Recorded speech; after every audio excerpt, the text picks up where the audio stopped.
Sorry,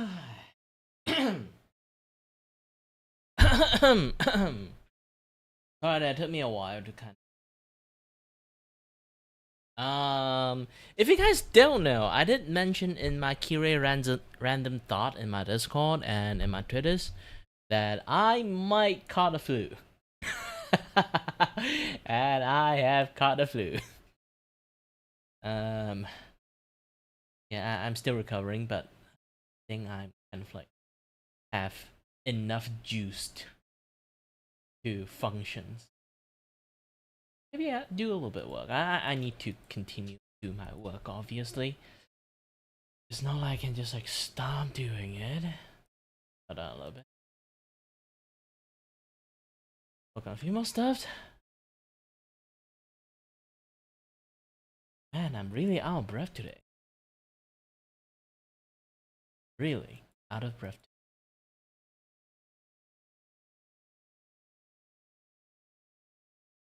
Ooh. Maybe also another thing is that I'm getting fatter too. That is definitely one of the bigger reasons. Uh I need to like become thinner. I need to watch my diet, work out a little bit more, and maybe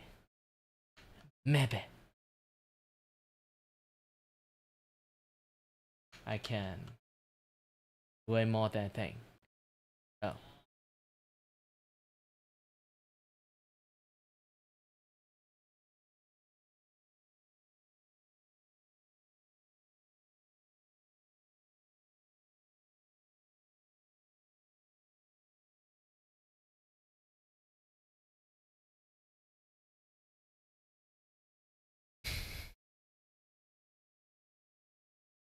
So bum.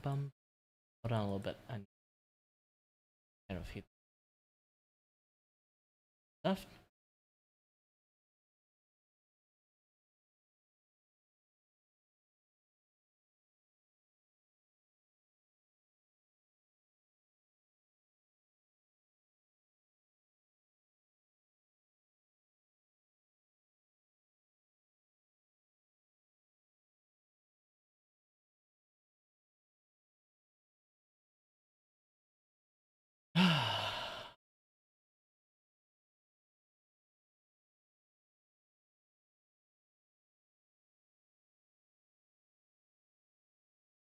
Got like a few ones I need to finish up.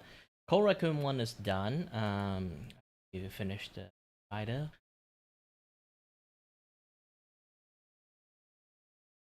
Rider one works, and then another one is going to be Leon. Leon. Yeah, Leon. Leon. I'm still working on like the sketch is already done. In the clean sketches, I just have to like fix up most of the stuff, and it will be okay.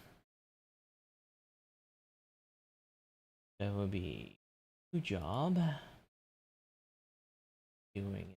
Times I'm not sure I actually have the energy to do. To be honest, I'm still sick, but job responsibilities.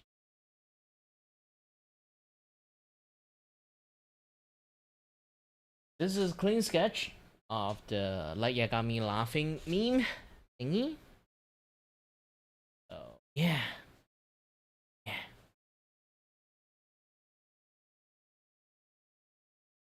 Too bad. Like most of the times, like most of my work is like not.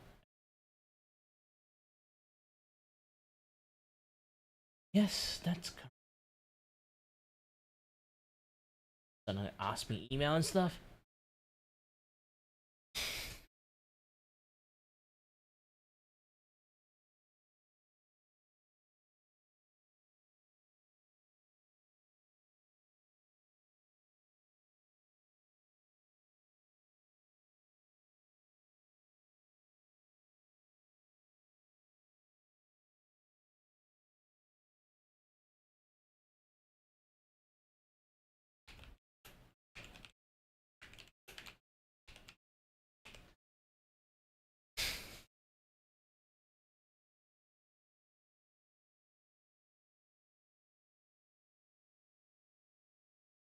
I did mute.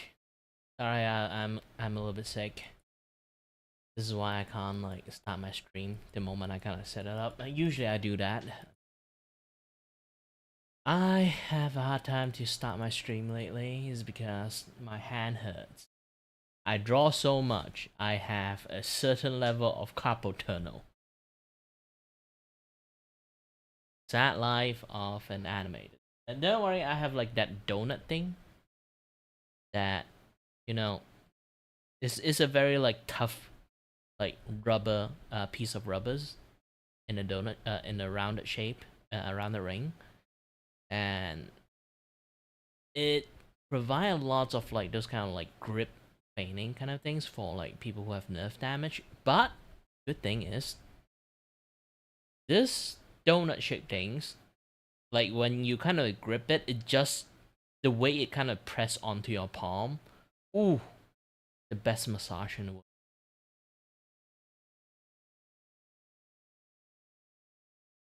Like the elasticity and a lot of things doing very well. But sadly, like for carpal tunnel stuff, it's like there's two way to kind of fix it. It's like one, just reduce the activity for like a few days, or two, you know, have like a tendon shortening surgery. Surgery is out of windows, so yeah.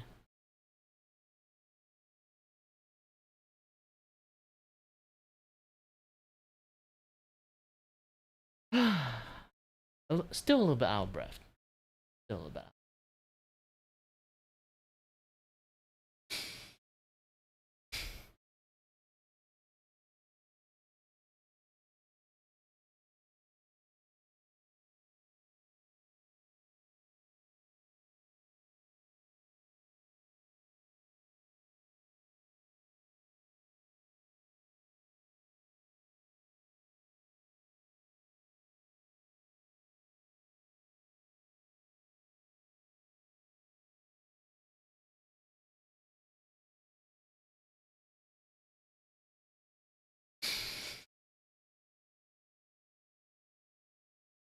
Sorry, I'm still a little bit. When do you take my allergy medication? I think I do.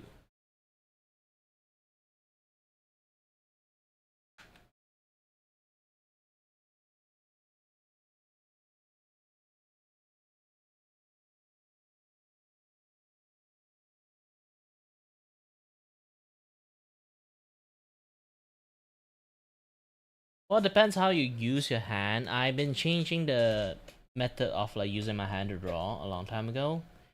That kind of like using my entire arm to draw. So it does flex my arm a lot.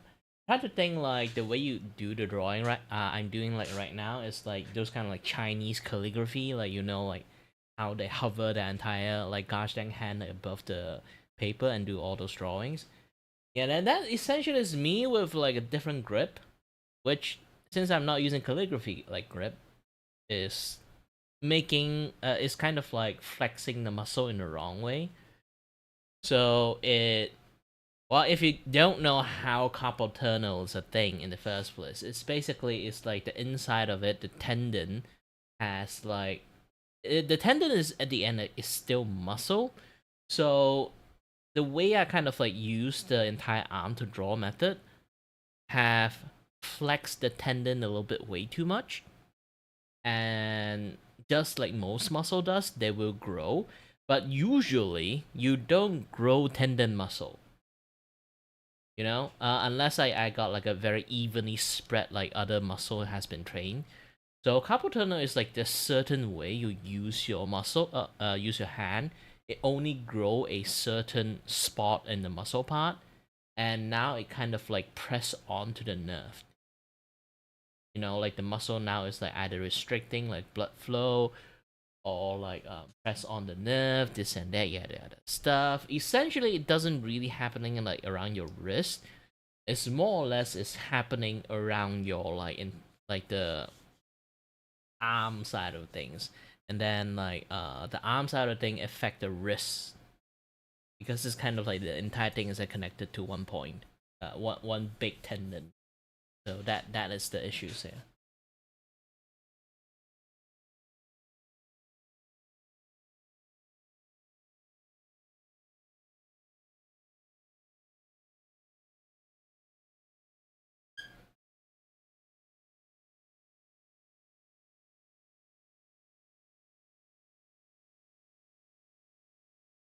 Let me open some stuff over here and there.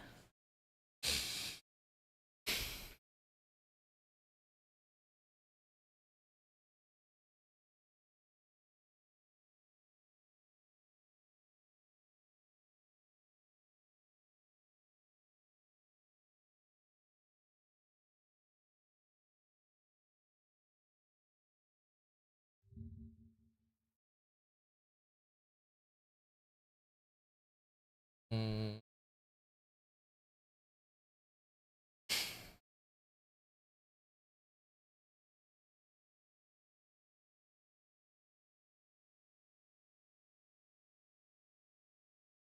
What?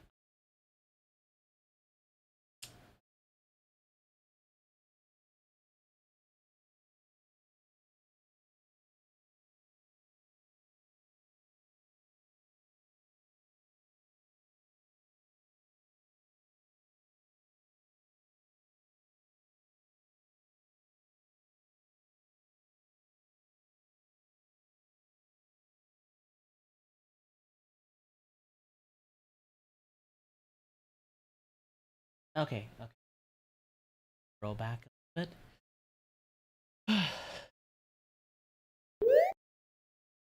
I think the lack of oxygen has like lent me a bunch of issues at the moment. ah, ah, ah.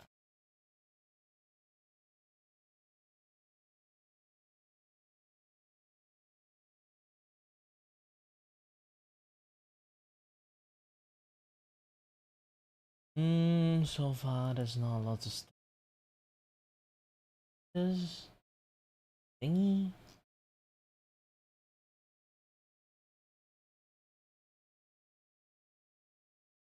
My side of things good.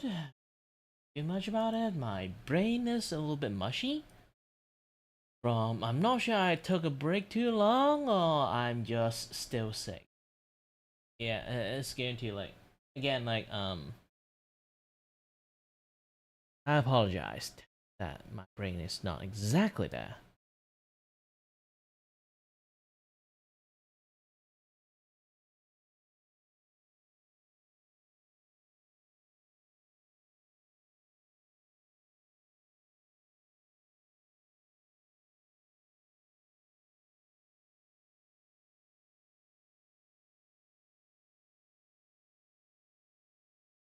Check a little first. Okay, good.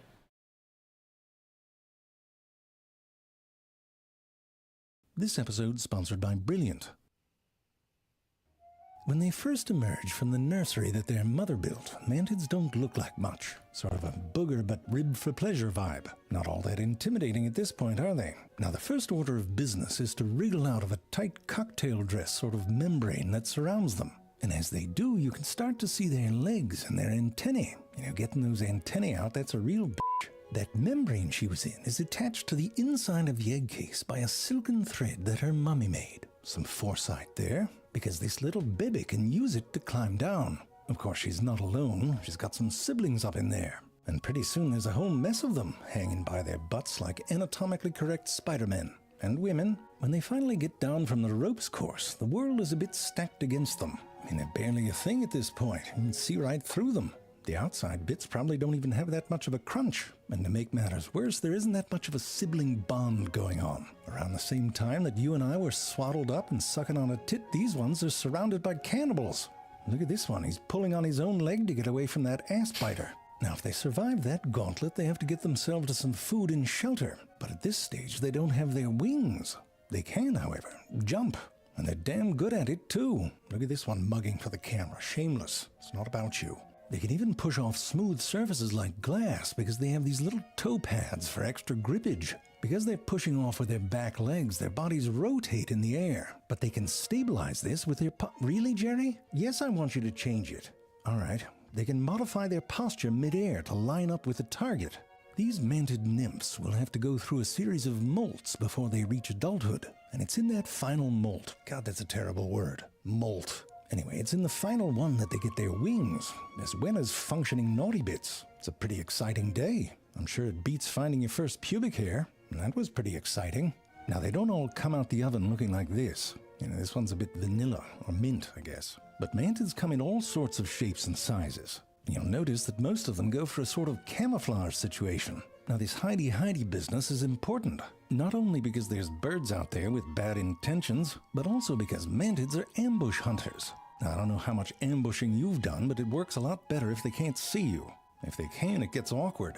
How come you're crouching behind the water cooler sort of deal? Zip. Now, depending on where they live, they've evolved to blend into all sorts of things. Jerry, there's not one in this shot. No, it doesn't underscore the point. Anyway, they've evolved to blend into a bunch of things. See, now my rhythm's off. Sure, you got some slackers that didn't put much effort into it. I mean, being long and green is sort of straight out of Hiding in Nature 101. But you can see that selection has a way of pushing you towards some of the details. This one picked up some of that reddish fringe. Look at the back end on this one. You'll see some stripes that are just around the right distance. And here you got, what is that, a leopard print? You could blend into brunch at the yacht club. A number of others went for stick. It's a bit Captain Obvious, if you ask me. I mean, not obvious. That's the whole point, but you know what I'm saying. But for my money, it's the ones that went for leaf that you want to take the lessons from. Especially the dead ones. It's a lot of edging. You got to get your crimping iron out. But if you want the Oscar, it's all about method acting. And they lean into it, literally. Get their sway on. What's that, Mommy? Is it dangerous? Oh no, that's just a leaf dangling in the wind. Can I touch it? You know, and then you're giving away size small clothing at the yard sale. All right, that's dark. A lot of this sort of camouflage is about blending into the clutter, ragged edges and mottled coloration. You don't have to be perfect, you just have to be kind of messy in the right way. There are, however, mantids that have evolved to look like things that are fairly specific, like some mantid nymphs that seem to mimic a specific species of ant. It's the attitude that gives them away, though. This one's ready to fight the whole f***ing world. For a long time, it was assumed that orchid mantises were mimicking specific species of orchids. Makes sense, right? Look just like a flower, hide amongst them, and then eat things that come to pollinate them. Of course, the science hippies had to come in and say it was more complicated. It's a bummer that bullshit's so much easier to understand. So anyways, here's the deal. The orchid mantis gets into the whole deception thing fairly young. When they're babies, they're tiny, so tiny that ants prey on them. See that little red thing under the leaf? That's one getting chased right there. The red and black bodysuit is assumed to mimic an assassin bug. You can probably trick a couple ants that way, the dumb ones. After the first molt, sounds like you're trying to deep throat a cue ball. Molt? Anyway, they change color and start getting that flower vibe.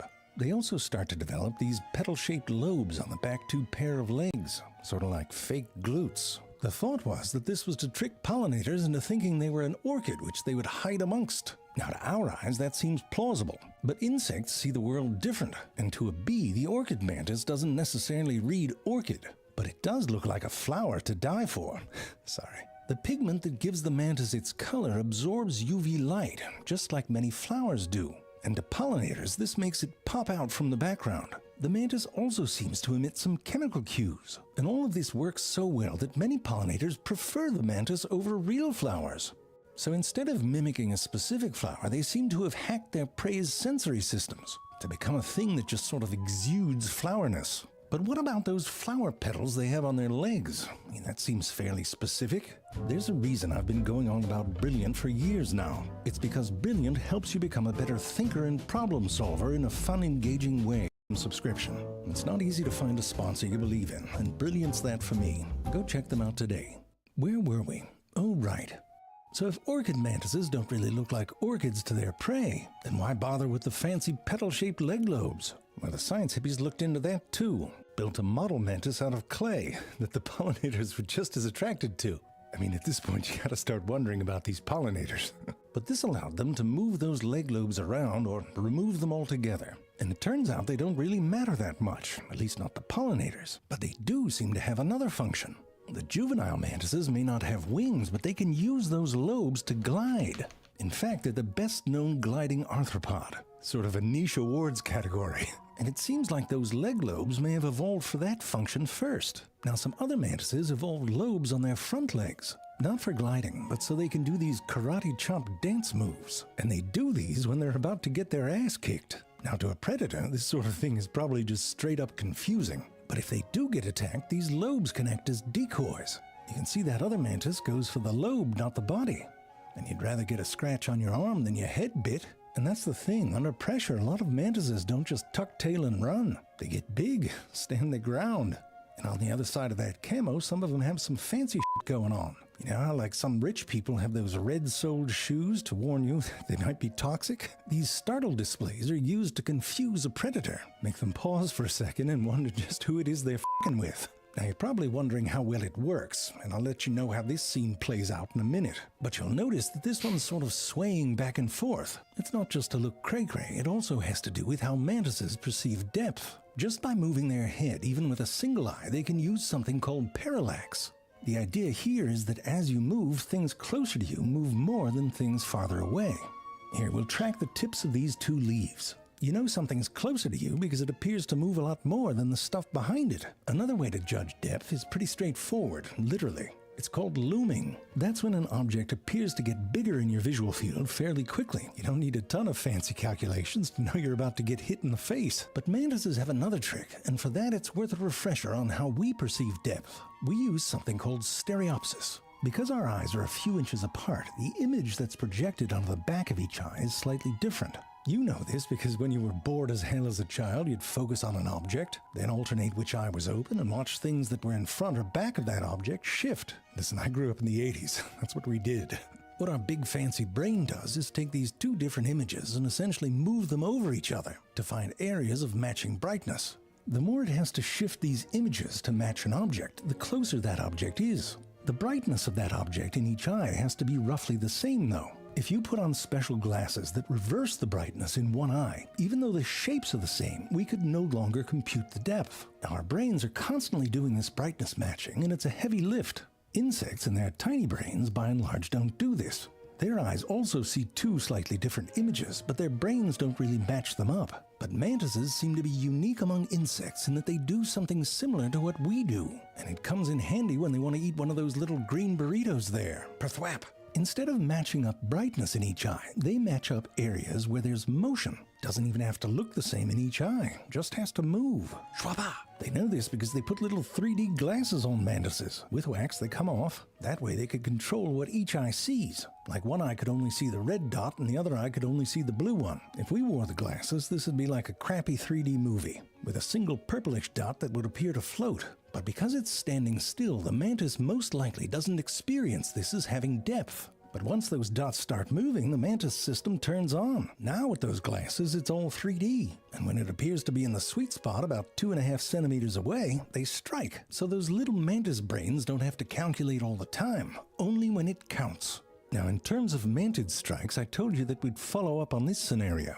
Oh, alright, well that didn't play out like I thought it would. But listen, you should know, lizards and mantids have beef, and it starts in childhood. Back then, the lizards, they're like bullies on the playground. I mean, the stakes are a bit higher, but you can see it's not exactly a fair fight. But by the time that the mantis hits puberty, it's a different story. Look at that, he's found his swagger. Not sure that shaking your ass has ever looked so intimidating. That lizard's having some second thoughts, isn't he? And then by the time they're full grown, I mean, it's a f***ing mantis the size of you. And I'm sure in this situation, you do the same thing that the lizard does. Run away! Now you can see that this lizard here had a bit more bravado. And the technique, by the way, you'll notice that it went right for its head. It's like fighting a zombie, you gotta take out the brain. Because here's what happens when you don't. Now this is a little unusual because you see that the mantis used the tip of its leg to pierce through the eye of the lizard. Normally the mantis strike is much more grabby-grabby. I'm sure you've seen it. It sort of starts off in a reverse boxer pose. The front part of the leg, the tibia, is folded back against the femur. And by the way, this right here is what happens when you cut funding. The science hippies can't even afford the real flowers. Gotta go down to the Dollar General in their home decor section. Whoops. Now inside those legs, they're all Popeye, filled with these bulky muscles. When they're in this cocked pose, they build up a little tension. And then if something gets in their strike zone, the whole thing goes off in 2 stages. Oh geez, Jerry, can you get one that's not an idiot? In the first stage, they kick the whole thing out, sending the front part of the legs just beyond the prey. Then the flexors kick in, putting the brakes on that movement and snapping the tibia back towards the femur, trapping the prey between those 2 rows of spines. Because these movements are controlled by muscles and not a spring, for example, the movements are quite precise and can be adjusted for the size of the prey and its speed. They're not perfect. I mean, you try kicking out and catching something behind your knee, but they've got a don't quit attitude and they'll do it again until they get it right. Now, there is this one newly discovered species in Peru that seems to do it a bit different. The front of their leg is evolved into a sort of fork, a combat fork with serrated tines, and they use this to directly stab insects instead of grabbing them. Look at how proud of herself this one looks.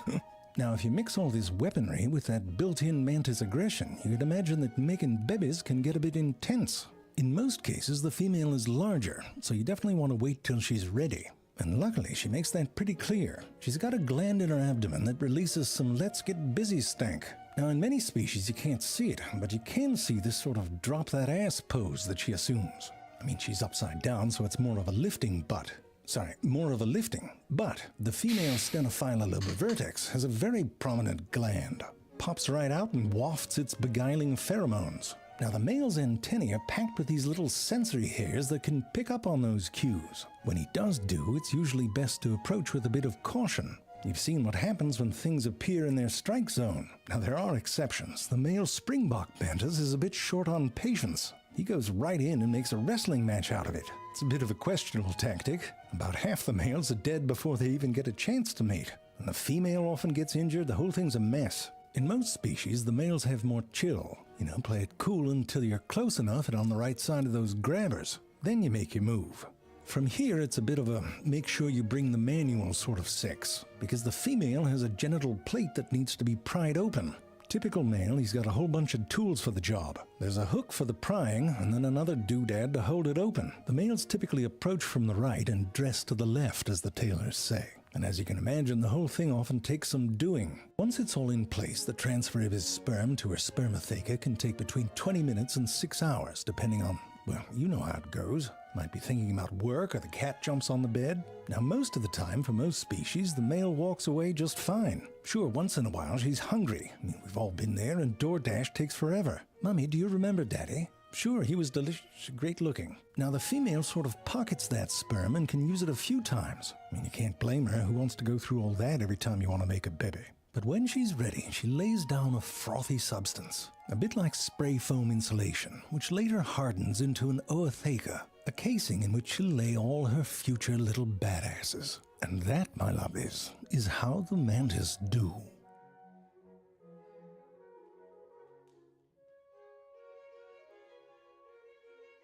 And that's the thing that no one tells you about eating butterfly. I mean, sure, they're delicious, but they're like the Ritz cracker of the insect world. You end up with crumbs all over you. It's like a second meal getting that shit off.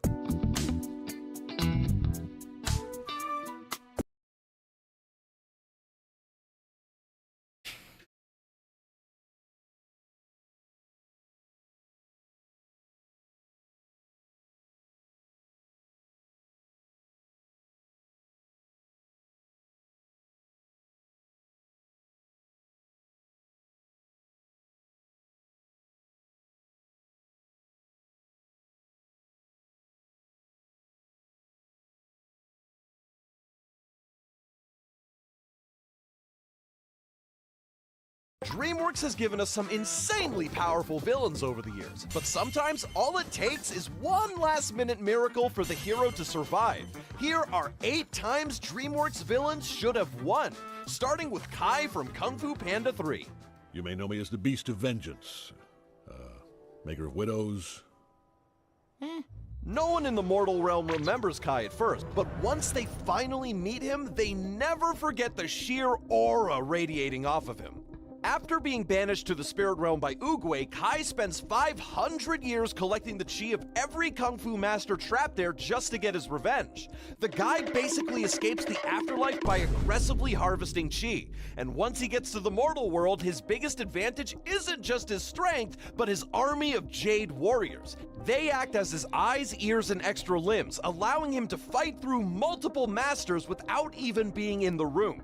So by the time Po takes him to the spirit realm, Kai has already stolen the chi of Oogway, Shifu, and most of the Furious Five. From a power scaling standpoint, Po should have been cooked, really, especially considering he knows nothing about the laws of the spirit realm, whereas Kai lived there for 500 years. You brought me back. Don't blame me. I tried to finish this in the regular realm. And we'll finish it here. He, in fact, did not finish it here, but for a few seconds, he absolutely could have. At one point, Kai almost drains Po's entire chi, and the only thing standing between him and victory is a village of pandas learning how to channel spiritual energy at the perfect moment. Now, to be fair, the panda village saving Po makes sense, since the film establishes that pandas are naturally connected to chi. But from Kai's perspective, this is still insane. The guy spent half a millennium stealing chi from legendary masters, then one panda village unlocks the technique in a few minutes and derails all his work. All Kai really needed was a few more seconds, much like Pitch Black from Rise of the Guardians. There will be nothing but fear and darkness. And me. That right there is Pitch's entire goal in life. After centuries of being forgotten, he wants a world where children stop believing in the Guardians. And the craziest part is that he almost gets it. After using the Dream Sand to create his nightmares, Pitch finally has an army powerful enough to take on the Guardians. He even manages to get rid of Sandman, who's objectively the strongest of the group. After achieving all that, Pitch makes almost every child in the world lose faith in the Guardians, who start to fade fast. At this point, he genuinely could have won. Until... I'm just not afraid of you.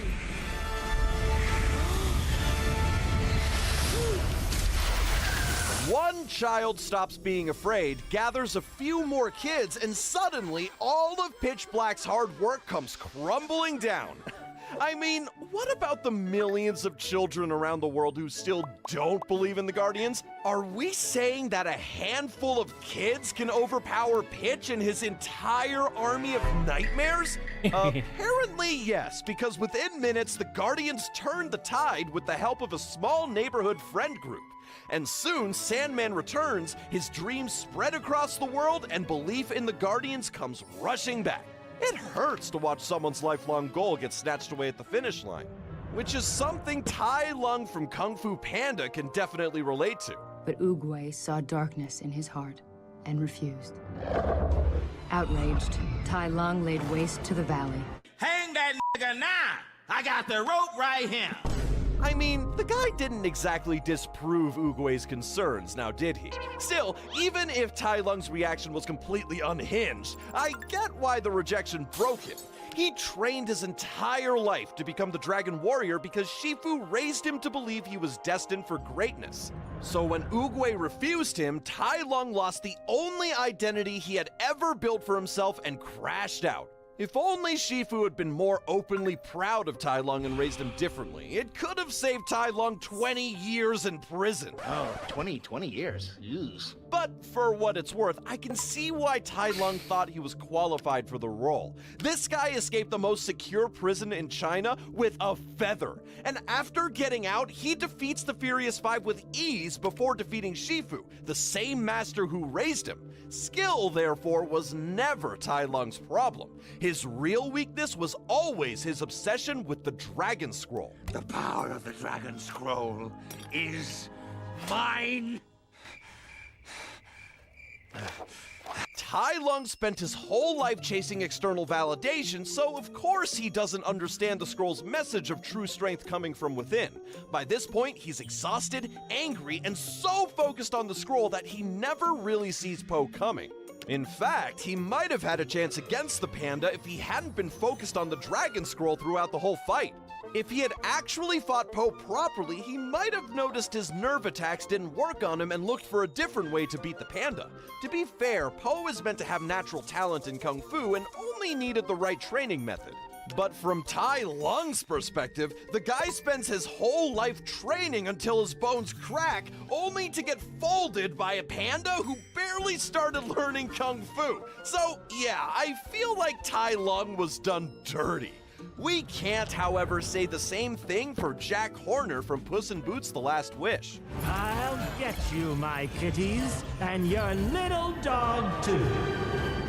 Unlike Tai Lung, Jack has absolutely no tragic excuse for his horrid behavior. According to him, he had loving parents, and stability in a mansion, and a thriving baked goods enterprise for me to inherit. Can you give me some money, please? Stop f***ing around, bruh. Yet for some reason, he grew up to be cruel and proud of it. The only thing Jack doesn't have is magic of his own, but he makes up for that by hoarding magical items from across the fairy tale world. But this guy, this guy takes being a spoiled brat to a whole new level somehow, because even that isn't enough. Jack wants all the magic in the world just for himself.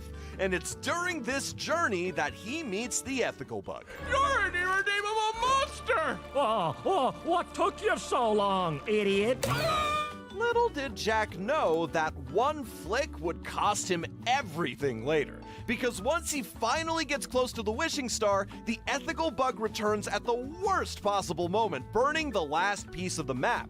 So, yes, lesson learned. Be nice to others, Jack. Who am I kidding, though? This guy was always too selfish to look beyond anything but himself. Much like Prince Charming from the Shrek franchise. And I promise you this, Mother.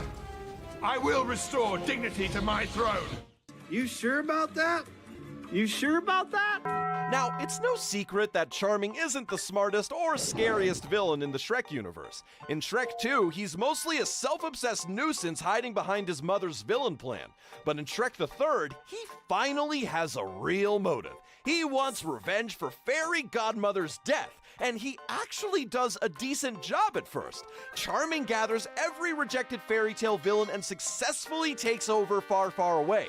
The man even captures Shrek after spending so long just talking about revenge, only to fumble the moment harder than anyone thought possible. Did not, honey lamb? I will slice this thing up like a ham! Oh, boy. Oh boy, indeed. I get that Charming wants his knight in shining armor moment and all the applause, but that ego is exactly why he loses.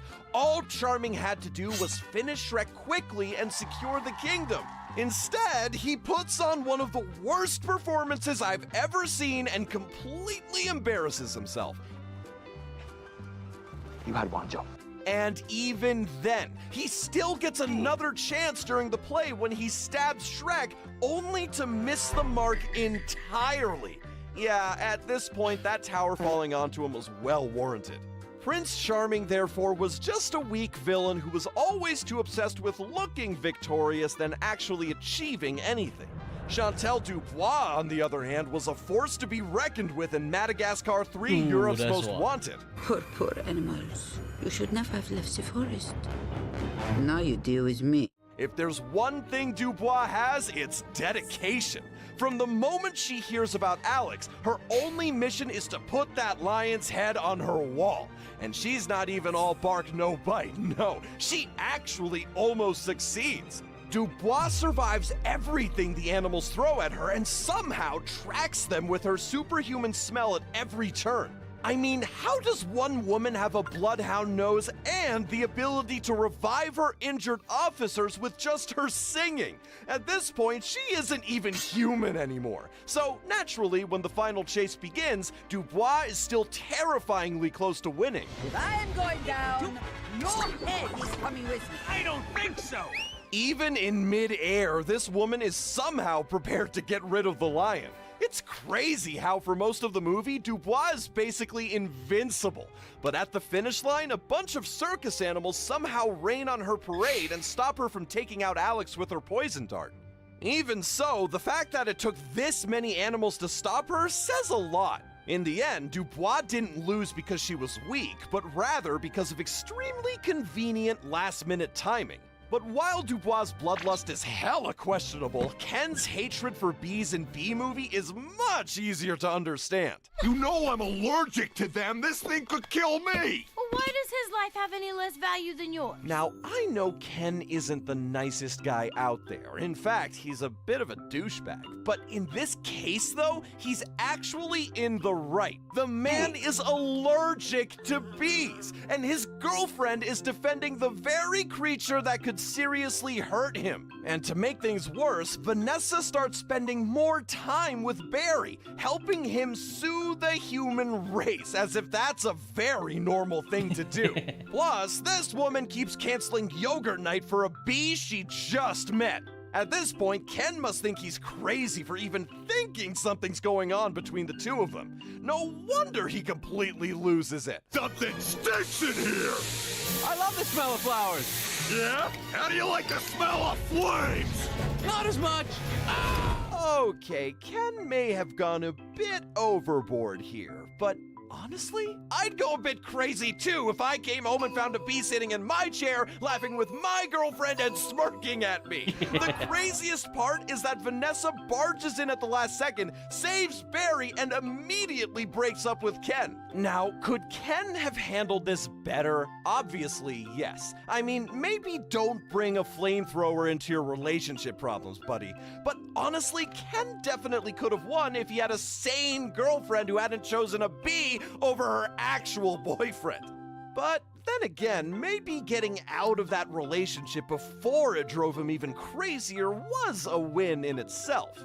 Like Ken, many villains on this list almost won, but there's only one who always wins.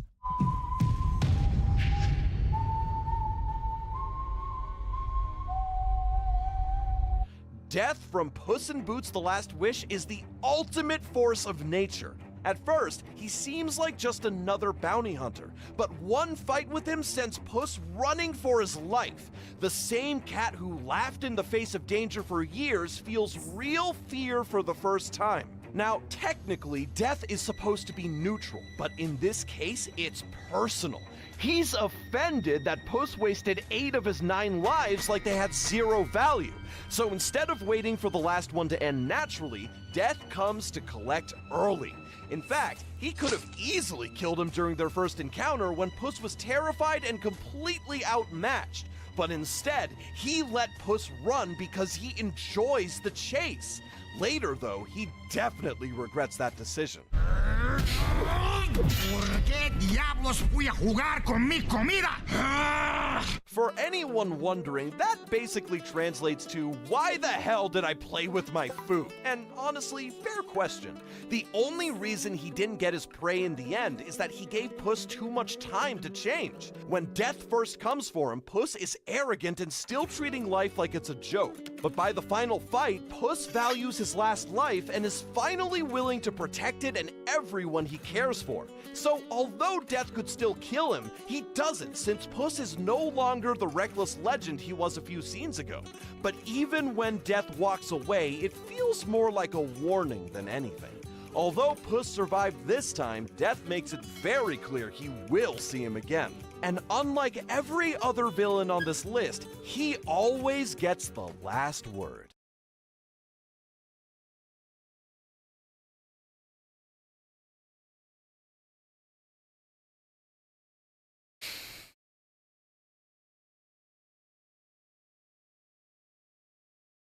Why did it suddenly like there's like a flood of just music in the main page?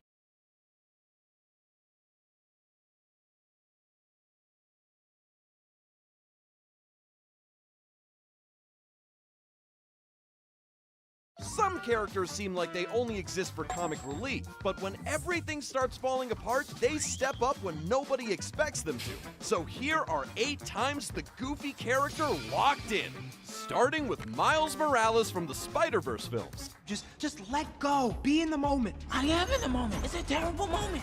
Right off the bat, Miles doesn't really inspire a lot of confidence as the city's new Spider-Man in Into the Spider-Verse.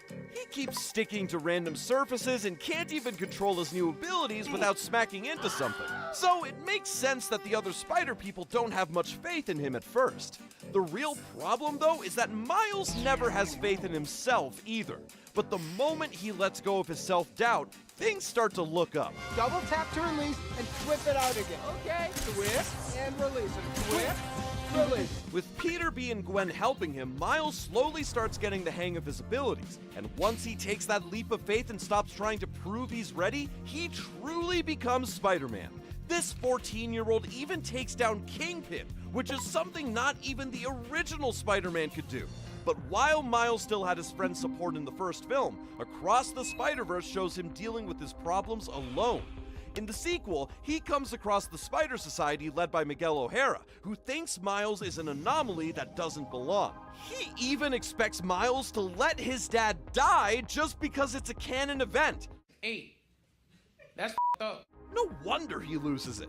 The entire Spider Society treats Miles like a dumb kid who doesn't know any better, but he proves them wrong. I did lure hundreds of spider people away from your little clubhouse. Honestly, I didn't see that coming either. While everyone thought Miles was just running for his life, he was actually thinking several steps ahead. After luring the entire Spider Society away from headquarters, Miles goes back there to access the Go Home machine with almost no spider people around to stop him from saving his dad. So although Miles can be clumsy and inexperienced, he still locks in when the people he loves are in danger, which is something Po from the Kung Fu Panda franchise can relate to. Monkey, mantis, crane, viper, tigress. Po is the definition of don't be afraid to dream big, because somehow this guy gets to fight alongside the Furious Five, all because a kooky old tortoise pointed at him. Everyone thinks it's a joke when he becomes the Dragon Warrior, and honestly, you can't really blame them. Boo! You stink! But it's only when Shifu realizes that the secret to unlocking Po's kung fu potential is snacks that the panda starts to lock in. And after learning the secret of the Dragon Scroll, Po finally grows into his own. I'm not a big fat panda. I'm the big fat panda. After Tai Lung puts everyone in the film through hell, all it takes for Po to defeat him is his pinky. He learns the Wuxi finger hold on his own and sends Tai Lung to the spirit realm. You'd think Po couldn't get any cooler until Kung Fu Panda 2 brings about a new side of our hero. The film explores Po's traumatic past when Lord Shen massacred his entire village because of his paranoia about pandas. Despite learning the painful truth, however, Po manages to achieve inner peace and deflect Shen's cannonballs like he's swatting away some flies. And he somehow farms even more aura in Kung Fu Panda 3. Belly gong. Butt slap. Kai successfully stole the Master Oogway's chi, yet here he is getting thrown about like a ragdoll. Once again, Po thinks outside the box and decides to overload Kai with the entire Panda Village's chi, causing him to explode. Po therefore may have started as the least qualified person in the room, but time and again he becomes exactly who everyone needs. And he's not the only unlikely character to do that. Dishonor! Dishonor on your whole family! Bruh. Make a note of this. Dishonor on you! Dishonor on your cow! Stop! For most of the film, Mushu is the comedic relief who's helping Mulan for purely selfish reasons. He follows her into the army because he wants to turn Mulan into a war hero, return to the ancestors in triumph, and reclaim his little pedestal. Although most of his advice on impersonating a man is questionable at best, he still tries to protect her. Somewhere along the way, she stops being his ticket back to glory and becomes someone he actually cares about. And this shift is most apparent when he follows her into danger to protect China from Shan Yu. Ready, Mushu? I am ready, baby! Punch me! This ruthless Hun survives an avalanche, but still gets taken down by a woman with a fan and an itty-bitty dragon. With his flair for the dramatic, Mushu helps Mulan turn Shan Yu into a spectacle for everyone to see. His role as the lighthearted sidekick continues in Mulan 2, except this time his selfish side returns with a vengeance. Mushu spends most of the film driving a wedge between Mulan and Shang so he can remain Mulan's guardian. The irony that, as her protector, he's actively trying to sabotage her happiness is insane. Yes, he makes a ton of mistakes, but when it matters most, he pulls through for Mulan and Shang. I am the golden dragon of unity, and I decide whom to unify. Once again, Mushu saves the day with his theatrics. When Lord Shin tries to oppose Mulan and Shang's marriage, Mushu impersonates the golden dragon of unity just to shut down his protests. He then makes up for getting between the couple, helping them get married right then and there. So even though Mushu is often dramatic and shockingly unqualified, he still saves Mulan when things get serious. Much like Mater from the Cars franchise, who saves the day when no one expects him to. How about that pistachio ice cream? No, wasabi. Oh, same old, same old. What's up with you? How can someone who mistakes wasabi for pistachio ice cream ever be considered an international spy? How? How? Somehow, though, that's the entire premise of Cars 2. That's like balls! Mater is usually goofy and painfully awkward, but when it comes to engines and random mechanical details, he's weirdly brilliant. He may not be traditionally smart, but he's resourceful and good at adapting under pressure.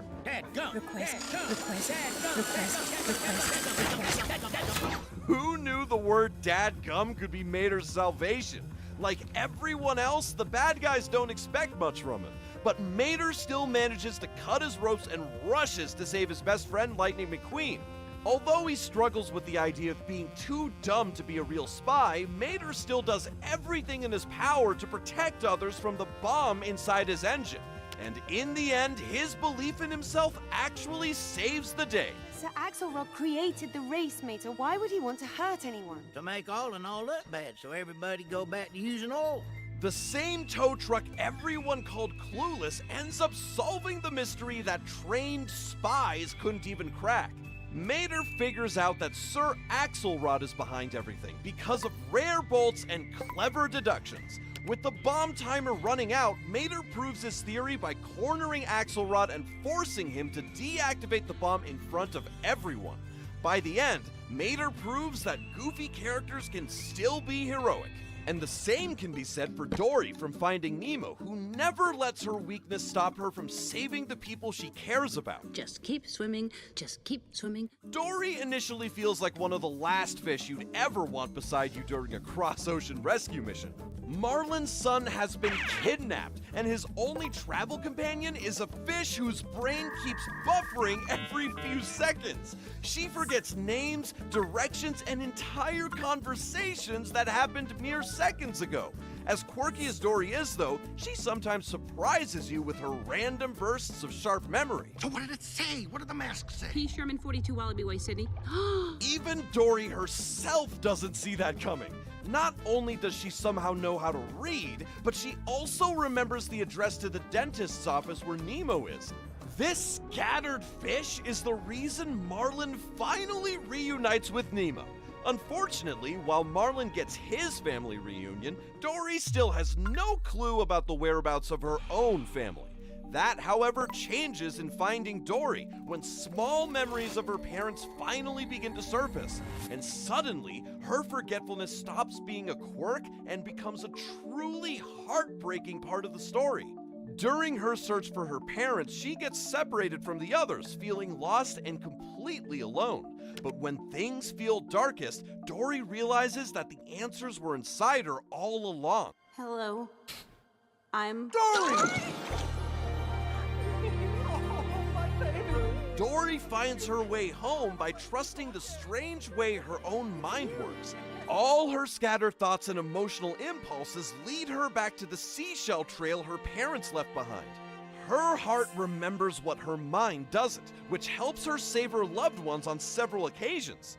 Not every goofy character starts out selfless, however, and Timon from the Lion King films is a prime example. Kid, what's eating you? Nothing. He's at the top of the food chain. This guy meets a depressed Simba, and his first instinct is to either leave him alone because responsibility sounds exhausting, or to make jokes that only he finds funny. Clearly, Pumbaa got the emotional heart in the friendship. Timon and Pumbaa eventually take Simba in, though, and they all live together practicing Hakuna Matata every single day. That is, until Simba decides to return to Pride Rock and ruin their peaceful oasis. Timon is naturally upset with Simba, but in reality, he cares for the lion and decides to go after him anyway, even acting as bait to distract the hyenas. Yummers. This Timon version of bravery continues even in The Lion King 1.5. Would you do me the honor of becoming my bride? To be fair, the distraction works because it's so absurd that even the hyenas need a second to process it. Of course, the plan doesn't work forever, and the hyenas slowly creep up on the group. To protect his family from danger, Timon dives into the cracks and helps make the ground collapse beneath the hyenas. The same character who built his entire life around avoiding danger willingly throws himself into it. And this happens again in The Lion King 2, Simba's Pride, when he fights against the outsiders. Although he's famous for being selfish and cowardly, Timon puts aside his fear whenever his loved ones are in danger. And speaking of fear, don't be afraid to hit the subscribe button. I mean, if Timon can face hyenas, you can survive one little click. Anyway, let's move on to another goofy character who's famous for being a scaredy cat. That's a little salty. Sid is basically the original comic relief of the Ice Age franchise. At first, it may seem like he's only there to annoy the rest of the herd. In reality, though, he's actually one of the most sensitive members of the group. That becomes clear when he and Manny find baby Roshan in the first Ice Age. While Manny sees the baby as a problem he never asked for, Sid takes it upon himself to try to return him to his tribe. He knows what abandonment feels like, so he refuses to let Roshan go through the same thing.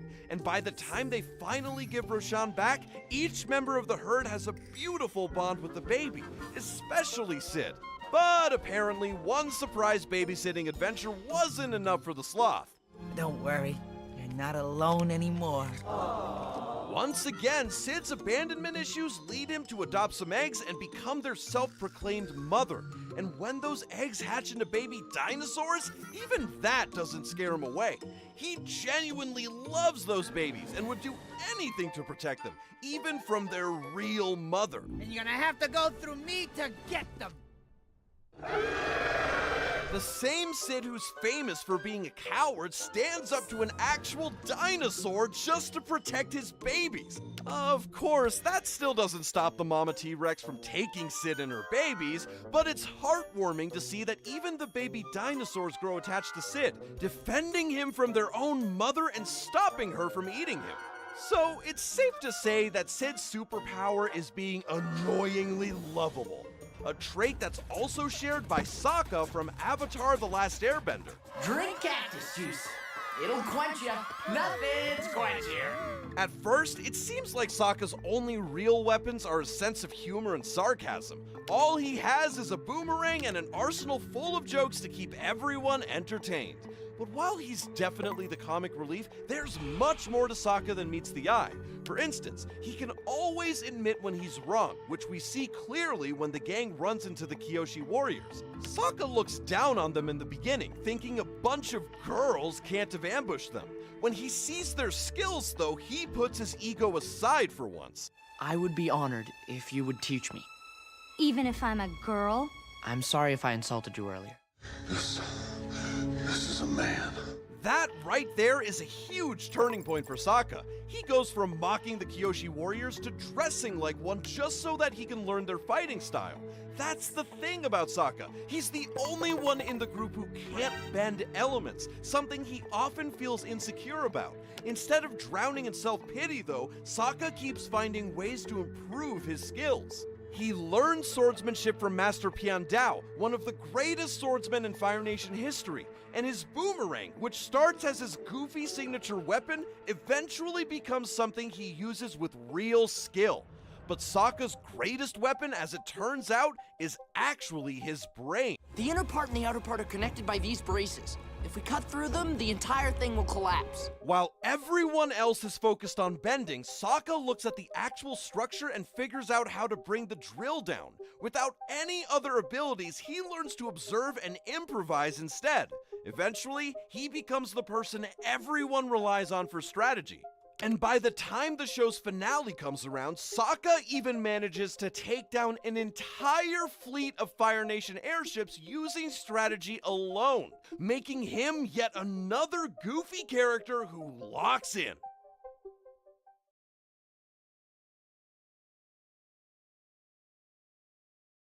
Still my favorite show.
Beep, beep, beep, beep, beep, beep.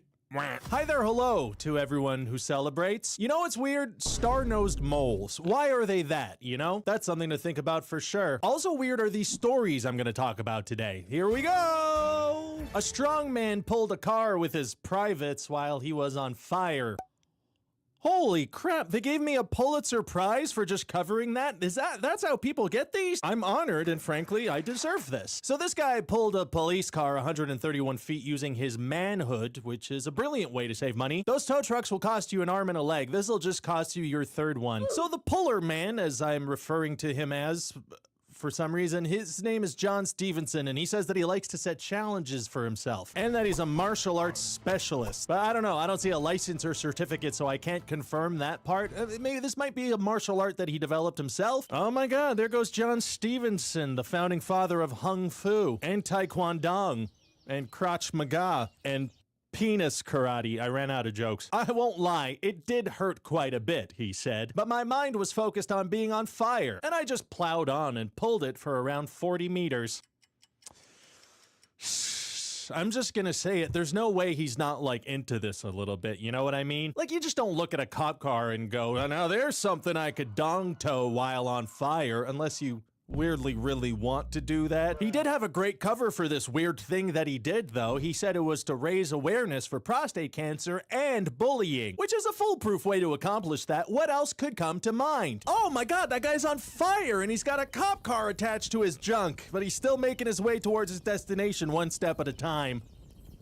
I should visit my doctor and stop picking on people. Montreal warns vigilante pavers to stop patching potholes. Hey, that's where I live. Two things you can count on if you come visit Montreal: potholes and traffic cones. They're everywhere. Our roads have never been able to handle Canadian weather, and now it's worse than ever. And also, the construction industry is run by the mafia, so there are always 10,000 interminable ongoing projects and street closures at any given time. But we have poutine, so You know, you win some, you lose some. The pothole problem has gotten so bad that we now have vigilantes taking matters into their own hands and filling the potholes, which sounds like a good idea, except those are what we eat our poutine out of. Again, you win some, you lose some. But seriously, Montreal really does have a lot of potholes. Here are some pictures of potholes. Look at these things. How are people supposed to tow their cars with their testicles over that? My street has a ton of potholes, and I can attest to the fact that when the city finally gets around to patching them, that patchwork lasts about 2 weeks. So this was kind of inevitable that this vigilante thing would happen. You forced our hand, Montreal. The people have risen and created our own Batman, but like a small-scale municipal Batman. The city is safe. I filled that pothole with tar and asphalt. Batman, the Joker, he has a bomb and he's gonna blow up the city hall. Oh, wow.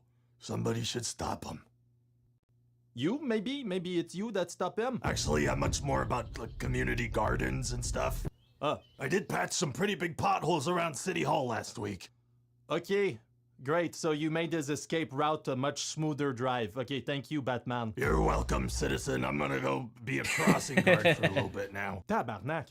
That's a swear word in French. The city of Montreal seems pretty pissed about this, though. You have to have a bid. You have to quote and specify what materials you're going to use. Yeah, hero, stop quickly helping people. You can't help people until we've made a spreadsheet about it and had 3 separate Zoom calls with 25 people on, 24 of which are just sitting staring at the screen muted and not contributing anything. That's how helping works around here. Omaha Bar is not a barbershop, State Barber Board tells a bar named Barbershop. Whew.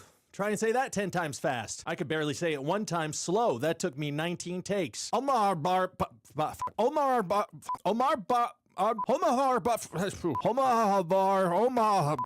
Harbor Barbershop. Full disclosure, the only reason I picked this story was for the headline. Let me read the article real quick. Give me a second. Okay, I gotta sign up for access. Gotta pay to read the full thing.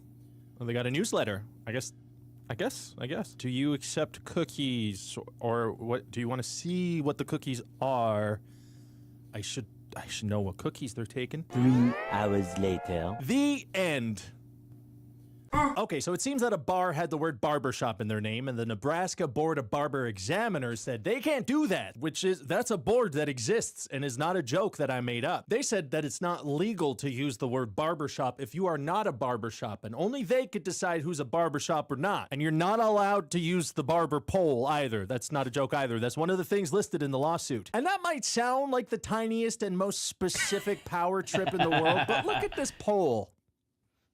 That's a good pole. Can't just let people go around having poles like this willy-nilly. That's a good pole. You could tow a car with a pole like that. I'm on the side of the barber board bigwigs. They'd probably hate being called bigwigs, actually, though. I'm just asking for a lawsuit calling them that. Police check on a 91-year-old woman and found her playing video games in her bedroom. Aw, can you adopt grandmas? Is that a thing? Because I'm always looking for more grandmas to add to my grandma roster, and I'd love to know if I could do it legally. I've been doing it super sketchily, but I think all grandma fight clubs do start that way. I would just like to make it legit. So basically in this town, elderly people have this program where the city or possibly Batman calls you to make sure you're okay. Beatrice, I'm just calling to see how you're doing. Wonderful. And how's your granddaughter? How is she? So this lady didn't pick up the phone, so they sent the police over and found her playing a video game, and so they shot her. A puzzled look, and then she said she was trying to beat her high score. And what was the video game she was playing? Well, this is crazy. The article doesn't say. Come on, man. You are burying the lead. Was it Pac-Man? Was it Dark Souls? Was it Just Dance the Black Peas Experience? How fergalicious was this granny? For now, I feel like if we're using the power of deduction, I should be the bearer of bad news. The fact that they didn't tell us the video game means it was probably some regular old person game like Solitaire or Candy Crush. Best case scenario, it was Snood. Oh, yeah, thanks. Kind of bittersweet, you know. Sometimes in this line of work, you got to report on stories that, yeah, you wish weren't true.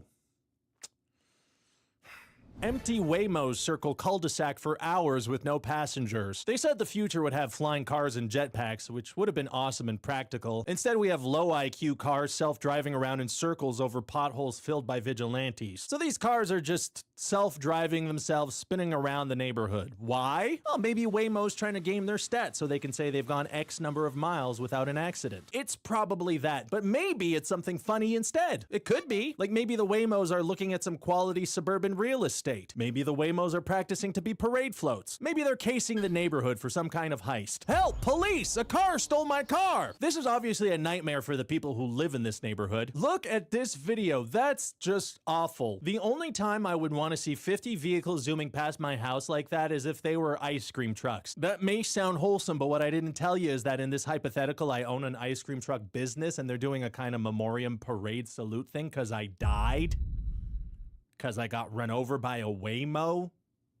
The people in this neighborhood did fight back because one of the things that Waymos are programmed to try and do is to not run over people. They decided to put that feature in there, which I think is a good idea. So these people put one of these little plastic children in front of their cul-de-sac to block the Waymos, and that led to this. And that stopped them from driving around because Waymos can't be within 50 feet of school children. And if a Waymo moves into a new neighborhood, they need to inform everyone that they're on a list. But now the Waymos are just clogged up outside their neighborhood. They can't get in or out. Anyway, do you guys like when videos have abrupt end? Hey, Disembodied Head here. Thanks for watching that video. If you want more stuff, you can subscribe to the channel or join us over on Patreon, where nothing weird is happening at all. I'm a disembodied head, so you can trust me. You can trust me.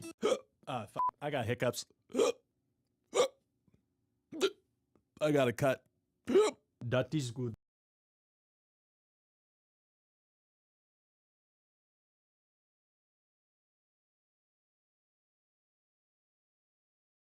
So, unfortunate news.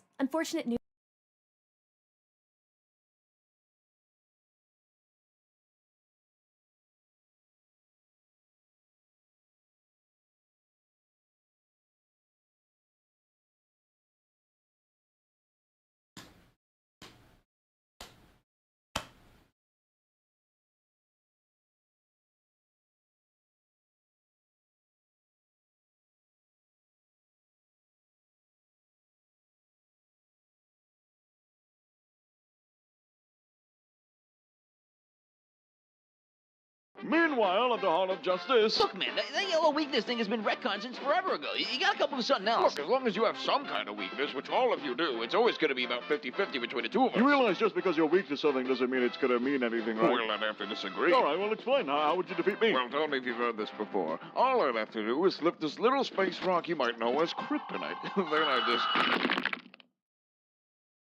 Now what? I didn't know he could do that. You can't just do that. You can't just destroy kryptonite. Bruce, it's a rock. Well, it's kryptonite. Yeah, that's like your kryptonite. I mean, it's such a strong weakness. It has its own word. Well, don't get me wrong. Kryptonite is still very effective against me, but it needs to be close to me. It needs to make contact. Just having it out really doesn't do anything. Well, what if I shoot it at you? Faster than a speeding bullet. But what if he does it really far away and catches you off guard? I can see your molecular structure and I can hear a pin drop. I'm not going to get caught off guard by that. What if he crushes it up into a gas? Super breath. What about an injection? Will it penetrating my skin? Well, then what if I get a lot of it? There's too much to destroy and it comes at you from all sides, huh? What then?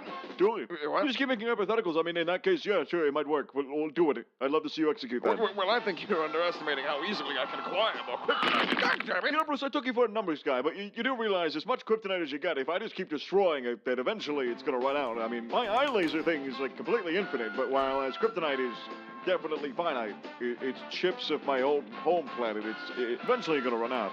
Well, that's bullshit. Well, hold on. Kryptonite isn't your only weakness, right? You're weak to magic, aren't you? Yeah, say someone comes up to you with some magic type attacks. What do you do then? First of all, I just want to say I don't think calling magic a weakness is really fair. Kind of a concept more than anything. I don't believe anyone here is not weak to magic. But you know something everyone is weak to? Laser eyes. Oh, come on. Fucking laser eyes. You really got to work around those laser eyes. That's the big thing here. Well, come on, there's got to be something else you're weak to, right? Well, you know, I can't see through lead. My X-ray vision doesn't work through lead for some reason. So what if I encase the kryptonite in lead? Well, you'll never see it coming. Well, I mean, I'm assuming you're going to be doing that anyway. Doing what? Keeping the kryptonite in lead, you know, to prevent the radiation from seeping out. You realize it's the radiation that comes off that affects me, not just the stone itself, right? But I'm a human being, so it's not going to affect me. Yeah, not the same way, but it's still a space rock. The radiation's still going to get to you. I mean, how do you think Lex Luthor lost his hair? Oh. Or became impotent? Oh. The latter's less discussed often. So what you're essentially saying is if you're smart about it, then you have essentially no weakness at all? I mean, the comment section will correct me if I'm wrong, but yeah, pretty much.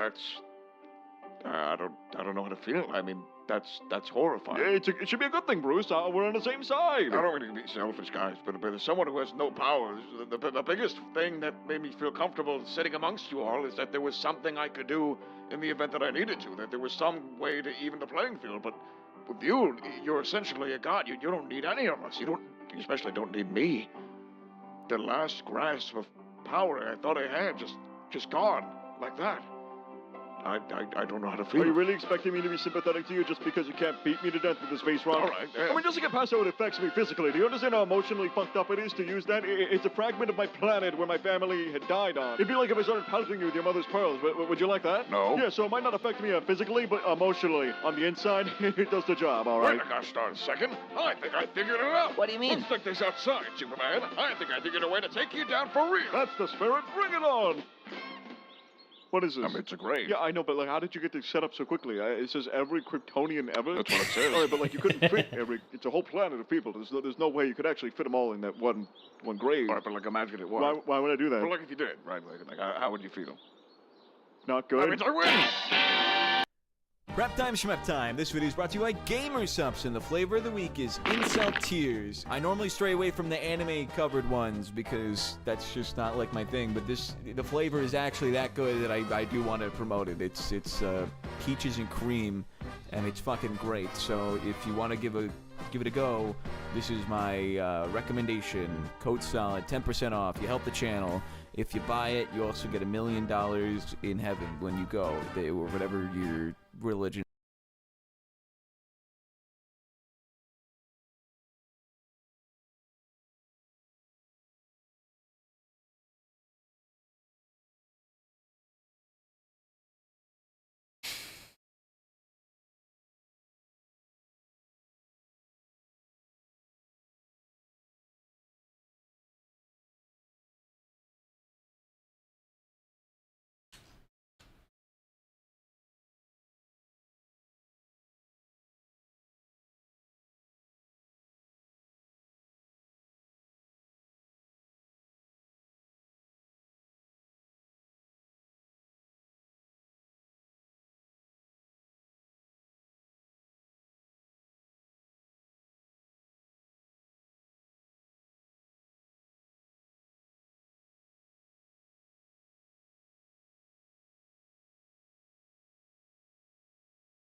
When you're pushed, but you have no option to take a step back, you do a weird thing with your arms, like this.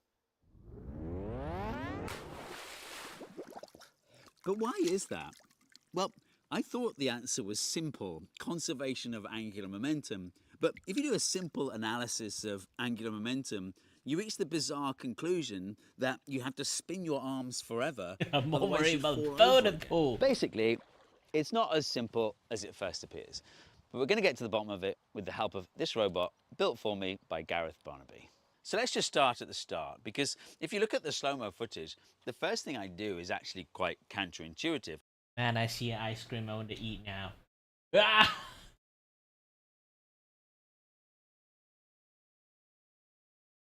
Hold on a little bit.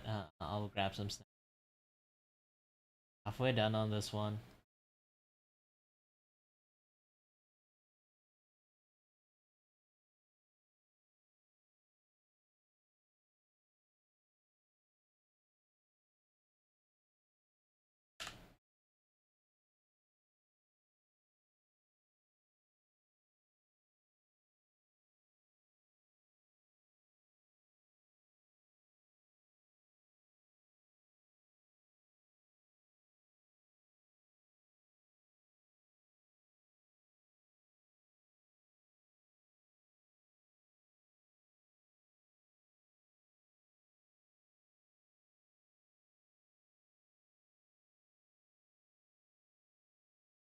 I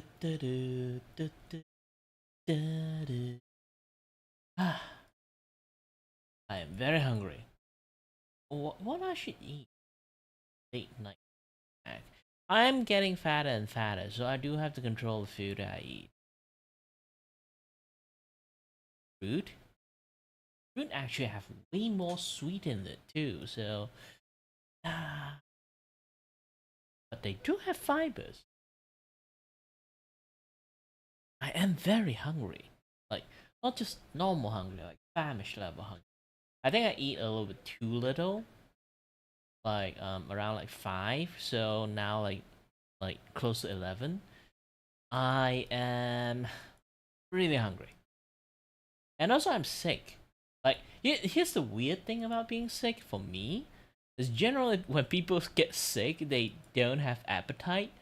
For me, I do it differently somehow. I think I gaslight rewired my brain so much to a point that when I'm sick, I'm actually extremely easily get hungry, and I will want to like eat lots of stuff, not just like normal amount of stuff. I mean like lots of stuff, lot. So like that is things I do. But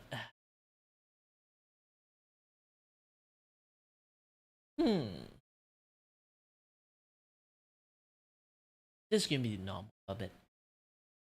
I'll be back after I finish my snack time. Okay.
Wrong scene.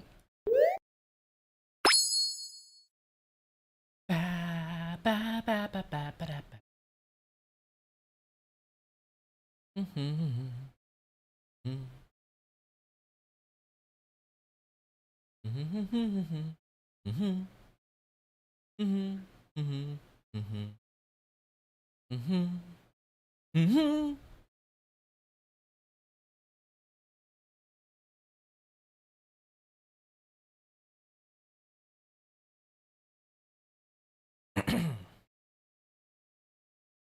Hello there everyone, my name is Kira Vakuo and I'm your host and your video voice. Yes, to entertain you and may not have no idea what I'm doing. I'm tired. I'm like not even kidding about this. I am in many cases extremely tired.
Yeah, I don't know why.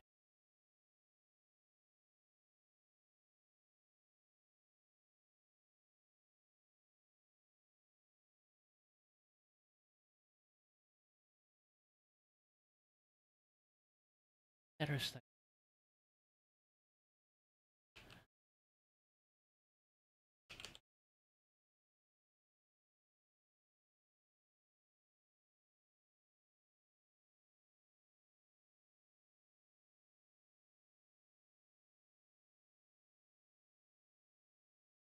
Change.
Not sure why.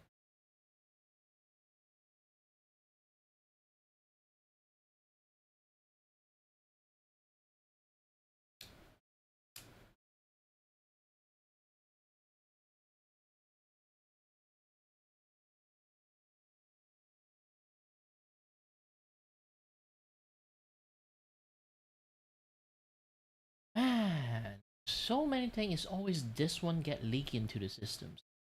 I think that this particular like AI stream kind of like thingy bot is completely like sponsors by Twitch.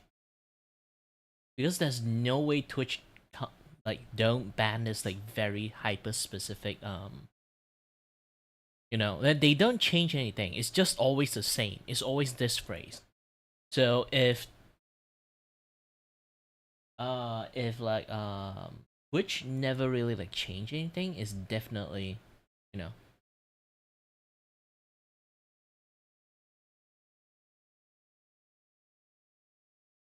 definitely will for this one.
also say?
Okay.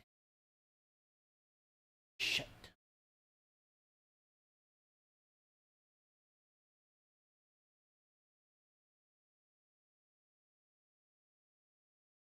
Yep, I would type everything again. Ah, fuck. Oh, it'll take some time.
Small.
Up and open this thing up.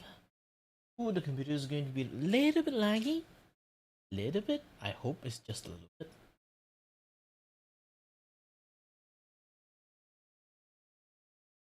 I throw my arms forwards. But if my body is pushing my arms forwards, then my arms must be pushing my body backwards, which would make the problem worse. I was confused about that for about 5 minutes before I realized, well, I'm not a rocket. Like if I was literally throwing my arms away, it would be a problem. But because they remain part of my body, then it doesn't actually change my center of mass. So it's not really about the arms moving in any particular direction. It's about the fact that they're rotating. And this is the angular momentum explanation for why you flail your arms. Angular momentum is just a measure of how fast something is spinning and how massive it is. So this has a lot of angular momentum because it's spinning fast, and this has a lot of angular momentum because, well, it's a heavy thing spinning. And this has even more angular momentum than either of those because it's heavy and spinning fast. Now, angular momentum is a conserved quantity, which just means that the total angular momentum in a closed system can never change. Like, you can change the angular momentum of an object, but not without changing the angular momentum of some other object in the opposite way so that it cancels out and the total angular momentum hasn't changed. Here's another example. I've got a motor that I can use to spin a disc. So the angular momentum of the disc is increasing. But if the motor is free to spin as well, watch what happens. It spins in the opposite direction, which you can think of as negative angular momentum. And so it cancels out the angular momentum of the disc, meaning that the total is 0. And it was 0 at the beginning, so angular momentum was conserved. You might have experienced this effect yourself if you've used a power drill. When you first turn it on, you feel a kick in the opposite direction to the direction that the drill bit is spinning. And it looks as though your body intuitively uses the conservation of angular momentum to stop falling over. So look, when your body is tilted backwards, gravity is pulling you down, but your contact point with the ground is here. So the force of gravity actually causes you to rotate around the pivot point. You might call your pivot point feet, but anyway, gravity causes your angular momentum to increase. In this case, anti-clockwise. Now you might think you'd need to spin your arms in the opposite direction to counteract the angular momentum of your body, but you actually need to spin your arms in the same direction that your body is falling. I think I can explain why, but just to be clear, whenever I say body, I mean your body minus your arms. So to restore balance, I need my body to start turning clockwise. But how can that happen if the total angular momentum of the system needs to be conserved? Well, you do it by rotating your arms in the opposite direction to the direction that you want your body to rotate. In other words, the same direction that your body is falling in. There's actually an easier way to think about it than conservation of angular momentum, which is to think about twisting forces or torque. In the same way that the accelerating drill bit leads to a twisting force on your hand, your accelerating arms lead to a twisting force on your body. In other words, it's angular acceleration that leads to the force. It's just like Newton said, every action has an equal and opposite reaction, except in the realm of spinning things. So by spinning your arms into the fall, you're twisting your body out of the fall. But here's the thing, you'll know from using a power drill that you only get that kick at the very beginning during spin up. Once the drill bit is spinning at a constant rate, you don't feel that twisting force anymore. In other words, it's angular acceleration that leads to a force. So if you were leaning back and spinning your arms at a constant rate, well, gravity would still be able to pull you over. So to recover from a fall, your arms have to be spinning faster and faster the whole time. See, in this model, when I shove this stick figure, it spins its arms faster and faster until it's upright again. But now it's just standing there with its arms spinning like crazy. And it can't stop spinning its arms because of the conservation of angular momentum. In other words, if the body applied a twisting force to the arms to slow them down, well, the arms would apply an equal and opposite twisting force on the body, making it fall over. But clearly humans don't have that problem. So what is it that we're doing? Well, it's hard to look at the code that's running in our brains, but we can look at the code that runs inside a balancing robot, like this Messenger 300 bot.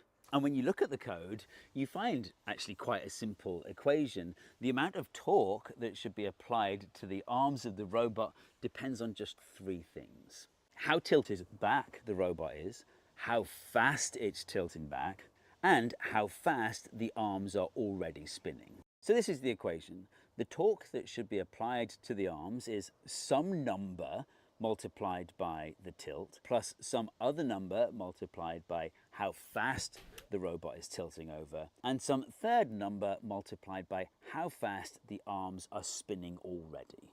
But let's forget about that last term for a second and imagine that the robot only cares about the first 2 things. So we just need to find the optimum values for A and B that minimize how much the robot is tilted over and how fast it's tilting in the wrong direction, and that will bring the robot back to upright. And you know, you do have to minimize both. Like, you can minimize tilt very quickly like this, but then you overshoot because you haven't minimized tilt speed. So this is what it looks like when you try to minimize both. And so look, you can see the problem. The robot is upright, but its arms are still spinning. And it can't just stop them spinning or it'll fall over again. That's why we need the third term in this equation. We also want to minimize how fast the arms are spinning. We want to minimize those three things at the same time. And when you actually run it, it becomes clear how is the robot able to slow its arms down without falling over. When the robot recovers to vertical, it actually keeps going a little bit, which means that the arms need to receive a twisting force in the opposite direction, which slows them down. In other words, you overshoot a little bit, and you can use that to bring your arms to a stop. We've chosen optimum values of A, B, and C here, but in general, you can vary them and get different behaviors. So maybe the robot ends up oscillating back and forth a little bit. But in general, you can decide what your priorities are in terms of damping and oscillation and things like that, just by varying these three values. That's not the whole story, of course, because if I push this robot a little bit too hard, then it falls over. This is Sparta. That's because this simple equation only works for small deviations. Robots that can recover from more extreme imbalances don't use that equation. Instead, they run lots of simulations a little way into the future and choose the one that works best. I'm massively oversimplifying there, but the point is, it's way more computationally demanding than what little Messenger 300 here is doing. But that's robots. What about humans? Do humans make similar calculations? Well, actually, it looks like they do, which I was really surprised about. What robots do doesn't map exactly to what humans do, but for example, when we're just balancing on our feet, standing, no one's pushing us around, the way our brains control our ankles is spookily similar to this equation. So we've got sensory neurons for things like tilt and acceleration and the way our limbs are moving. When they fire, these sensory neurons release neurotransmitters that are picked up by motor neurons that control our ankle muscles. And when I say motor neurons pick up the neurotransmitters, I mean they have receptors on their surface for those neurotransmitters. But the number of receptors they have is variable. The more receptors there are, the stronger the response is to those sensory inputs. In other words, these numbers from this equation are like the number of receptors that the motor neuron has that acts like a kind of multiplier for the input signal from the sensors. But actually, when you're pushed over and you start swinging your arms around and moving your hips, your brain is doing something more like what this robot does, running simulations into the future. And actually, the way it works is incredibly cool. The fast-acting part of your brain, the motor cortex, sends out a signal really quickly to get your body doing something that's probably helpful. But it also sends out an exact copy of that signal to the slow, thinky part of your brain called the cerebellum. And in there is something like your brain's physics engine. It takes a copy of that signal that went to your muscles and runs a simulation into the future to see if it was a good idea or not. And if corrections need to be made, then it sends out a follow-up signal to your muscles. The physics model in your brain works a bit differently to the one inside a robot. Like, it's not solving a whole load of equations. Instead, it's a literal neural network, a neural network that has been trained on all the times you've ever fallen over or nearly fallen over. You know, the natural world is full of examples of complex looking behavior that is actually governed by very simple rules, like the murmuration of starlings or the building of a spider web. And it looks as though our ability to stand upright is another example of that. But our ability to recover from a shove is actually genuinely computationally incredible. This robot doesn't have any security features because, I mean, why would it? But it means that I could install malicious code without really trying. What? Nothing. Do you know what? It reminds me of the early days.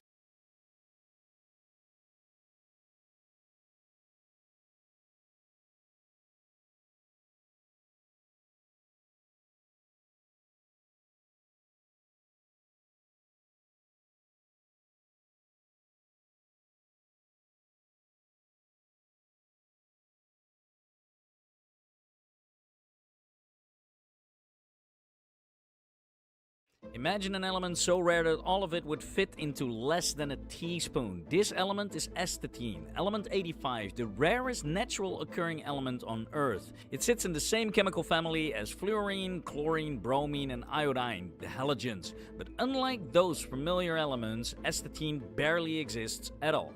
It's born inside the decay chains of heavier radioactive elements like uranium and thorium. But the moment it appears, the clock starts ticking. Seconds, minutes, hours, and then it's gone again. For decades, astatine was just a missing space on the periodic table. Chemists knew something had to belong there, but finding it was almost impossible. And when scientists finally made it in 1940, it turned out to be one of the strangest elements ever to be discovered. Welcome to Cube Chemistry, where we will discuss all the elements of the periodic table and also do experiments. So if you like this video and want to see more, make sure to like, hype, subscribe, and hit that notification bell so you will never have to miss another episode.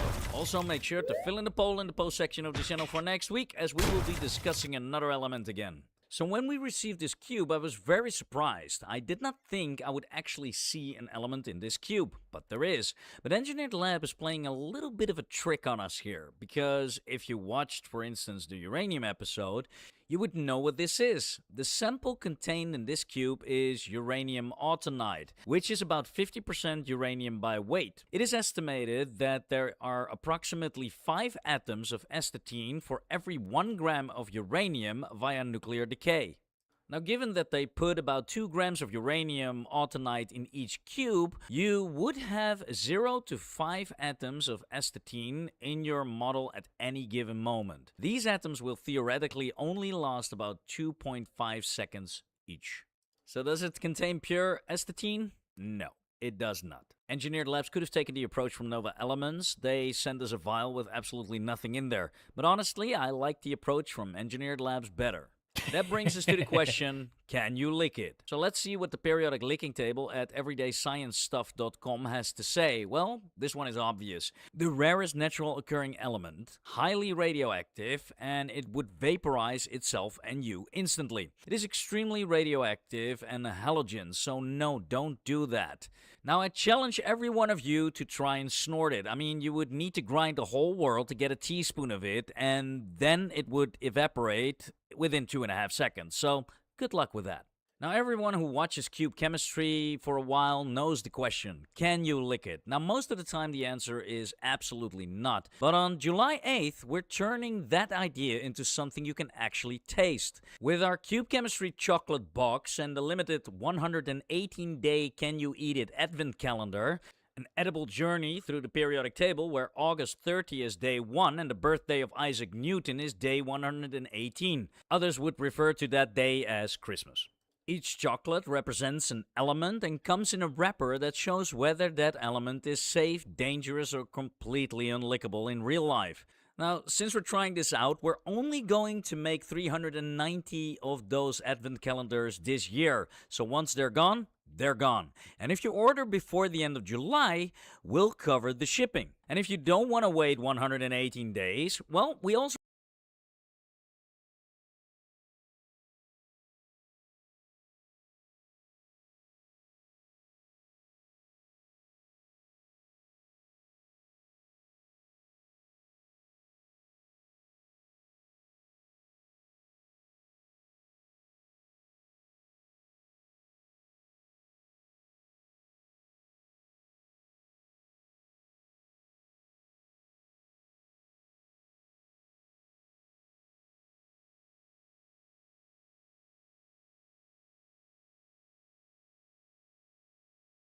Ever wondered why you eat breakfast, lunch, and dinner instead of, say, eating whenever your stomach starts plotting against you?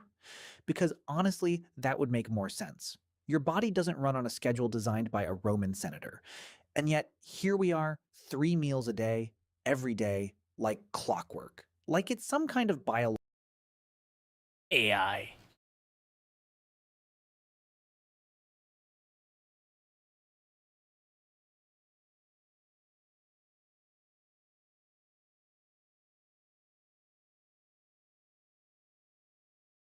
In the summer of 1841, Florida doctor John Gorey faced a dire situation. Yellow fever, also known as the Black Vomit, was sweeping through his town, wiping out entire families. Patients came to Gorey's small infirmary jaundiced and burning with fevers up to 40 degrees Celsius. To cool his patients down, Gorey couldn't turn to refrigeration because that hadn't been invented yet. So he came up with the radical treatment. He suspended pans of ice in his infirmary, allowing the cool, dense air to flow down over his patients, providing much-needed relief. But this treatment was almost impossible to sustain because it required hundreds of kilograms of ice per day, and Gorey had only one way to get it. He relied on ice blocks that were transported thousands of kilometers through a now-forgotten ice empire, a vast network of ships and ice houses all built and controlled by one man, known to the world as the Ice King. Over the previous 35 years, he had forged a monopoly that spanned the globe, and anyone who wanted ice was at his mercy. Gorey only got a few deliveries each year, and now, by the peak of summer, the cost of just a few days' ice for the infirmary would have been more expensive than the average yearly wage, so locals began to refer to the ice as white gold. As Gorey's supply ran out, he was forced to watch his patients suffer and die. It was in that moment that he decided he would find a way to free the world from the grip of the Ice King.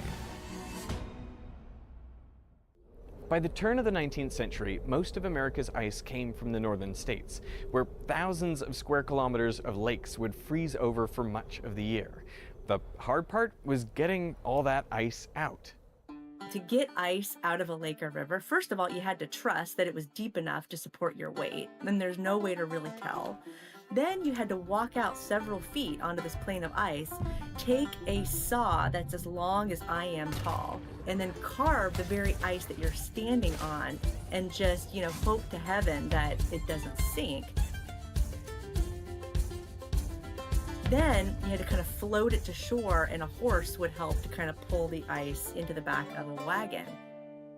It was frequently common for the harvesters and their horses to fall through into the ice, sometimes to their death.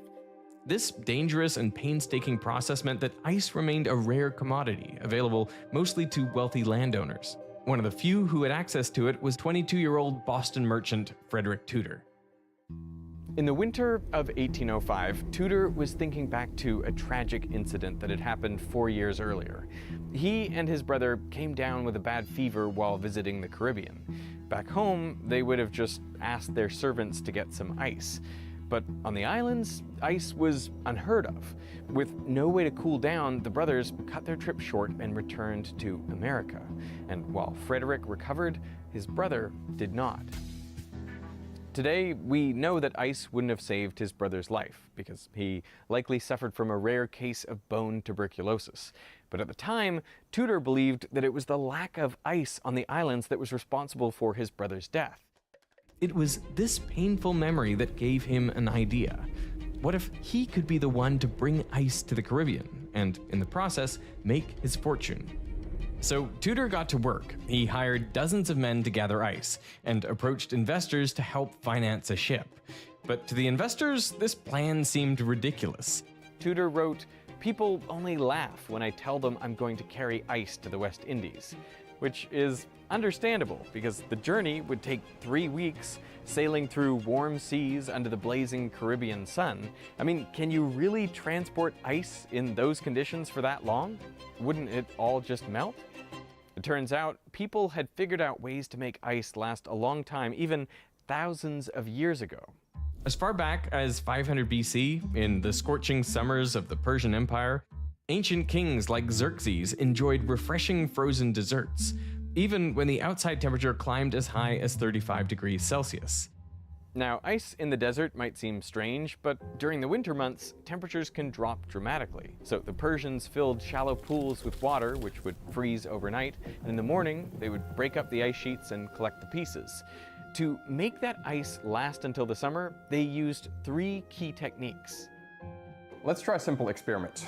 I have 8 ice cubes spread evenly in one dish here, and I have another 8 ice cubes now stacked together in one mega cube in this dish over here. Now, if you leave these 2 plates to melt for a few hours, the stacked ice cubes fare a lot better. And that's because the main way ice melts is through heat conduction on its surface. So even though the volume was the same, the surface area exposed here is double what we had here. The key idea here is that you want to pack your ice as tightly as possible. In fact, the best shape to minimize the surface area is a sphere. So if you think about it, a snowman is pretty much mathematically optimal to survive as long as possible. But you don't need perfect geometry to make ice last a long time. In the winter of 2010, the city of Helsinki dumped all the snow plowed from their streets onto this huge pile, around 30 meters high and 100 meters wide. Almost a year later, that very same pile was still around, despite being exposed to one of the country's hottest summers in decades. The main reason it lasted so long is because the ratio of surface area to volume actually decreases for larger and larger amounts of ice. For example, if you double the radius of this snowman, then the volume of ice increases by a factor of 2 cubed, or 8, but the surface area only increases by a factor of 2 squared, or 4. This is known as the square-cubed law, which was the second technique used by the Persians. And finally, they needed a way to shield the ice from the harsh desert. Okay, I have another example. 2 ice cubes, 2 dishes. The only difference really is going to be that I have this fan, which is going to be blowing air onto this ice cube. Now, it's not heating any of the air, it's just blowing away any air the ice would have chilled for itself, and it's introducing more warmer ambient temperature air, which heats the ice cube better. After about an hour of the fan blowing, this ice cube is completely gone, whereas this one is only about 40% melted. So obviously you want to minimize the amount of airflow that you're getting around your ice. One way you can do that is by putting the ice in a deeper dish, like a pit. Because colder air sinks to the bottom, so it collects around the ice and lets it stay there for longer. And a way you can one-up that is to seal the ice, which is exactly what the Persians did. This is a yakhchal, an ancient Persian ice house. It's a massive domed structure with walls up to 2 meters thick at the base. Here, the Persians collected up to 220 tons of ice and packed it tightly together in a pit. This allowed the cold, dense air to collect while warm air was funneled up and out of the dome. After the winter, the entire structure was sealed up, insulating the ice until summer. For the next 2,300 years, these techniques barely changed. And now, Tudor was ready to bet his fortune on these ancient principles. So he mortgaged land on his family estate to buy a ship, and he began modifying it for the long journey to the West Indies. He did that by building out a cargo hull in a ship that was built similarly to the ice houses. The ice was elevated off the ground, so it wasn't sitting in meltwater, because meltwater, speeds up the melting of ice. And the blocks of ice were also packed really tightly. Tudor went all in, sinking a full $10,000 of mostly borrowed money into the venture, which is the equivalent of over $250,000 today. He sent his youngest brother and his cousin ahead to the island of Martinique to build an ice house ready to receive the cargo. On the morning of February 13, 1806, Tudor departed Boston Harbor, carrying with him over 80 metric tons of ice, the first shipment of its kind. The Boston Gazette ran an article that read, "No joke, a vessel has cleared at the custom house with a cargo of ice. We hope this will not prove a slippery speculation." After nearly 3 weeks at sea, Tudor's ship arrived, and to his relief, around half of the ice had survived the trip. But there was a problem. His brother and cousin had failed to build an ice house. So with no place to store the ice, Tudor had to sell it straight off the dock under the hot sun. He sold as quickly as possible, but after 2 days, he had only made about $50. The locals were confused by the strange frozen water, and many were shocked when their new product disappeared before their eyes. One customer tried to save his precious ice by submerging it in a bath of water, only to find it vanishing even faster. In the end, all Tudor could do was watch his remaining ice melt away. Yet somehow, he was undeterred, and over the next 4 years, he continued to borrow money, using every cent to ship ice to new markets like Cuba, Jamaica, Barbados, and Antigua. But business remained difficult. Tudor wrote, "I found myself without money and without friends, and with only a cargo of ice in a torrid zone to depend on for the supply of both." By 1809, Tudor owed $40,000 to investors, which is over $1 million today. He was hounded by creditors. He was forced to hide from sheriffs on his own ships, and he was even sent to debtor's prison twice. He later described it as the winter of my discontent, but during that time, he had a revelation. The reason demand wasn't picking up was because the people of the West Indies didn't know what to do with ice. So all he had to do, he reasoned, was make them understand by offering them some refreshing drinks. He convinces the bartenders there to let him show them how to make icy cocktails. And he gives the ice initially to the bartenders for free. So the bartenders can sell both the icy drink and the room temperature drink at the same price, just to see what their customers prefer. And lo and behold, they prefer the icy drink. In Tudor's own words, a man who has drank his drinks cold at the same expense for 1 week can never be presented with them warm again. Tudor even showed them how to make ice cream, which became an instant hit, especially in Cuba.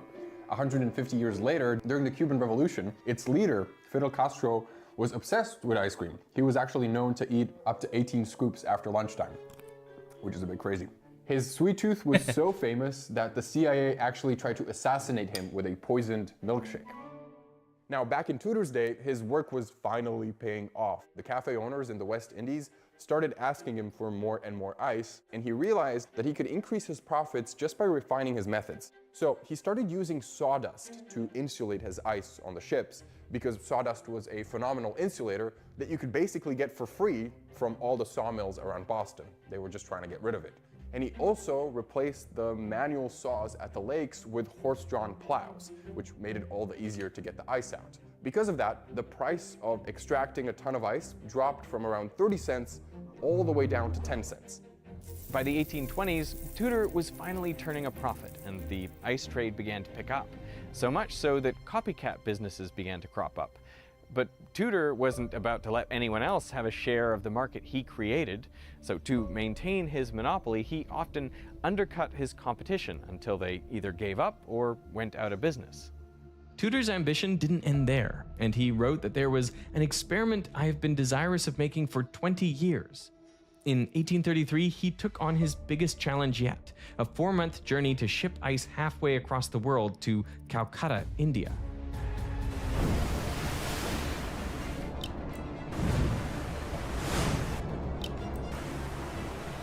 And despite the trip being 5 times longer than his first one to the Caribbean, more than half of the ice survived. In India, the ice was a big hit. Over the next 20 years, Tudor made around $220,000 in Calcutta alone, making it one of his most profitable ventures. Over that same period, he rapidly expanded his empire, opening routes to Brazil, Singapore, Hong Kong, and even Australia. His yearly sales went from less than 10,000 tons in the 1830s to a record high of 132,000 tons in 1856. Seeing the wealth and power of his monopoly, the world gave Tudor a new name, the Ice King. In under 50 years, the ice trade had become one of the largest industries in the US and its second largest export by weight. What was once a luxury product became a commodity. By the 1860s, devices known as ice boxes started popping up in ordinary kitchens. Essentially, they were insulated wooden cabinets with a compartment for ice at the top, which would then cool down the food underneath, keeping it fresh. Families across the country soon bought ice daily or weekly, with the average New Yorker buying over 600 kilograms a year. This surge in demand resulted in a curious new profession, the Iceman. The Iceman would go door to door delivering huge blocks of ice up to 45 kilograms. And while home delivery was nothing new in the 19th century, the Iceman was unique in that he needed to go inside your house to make his delivery.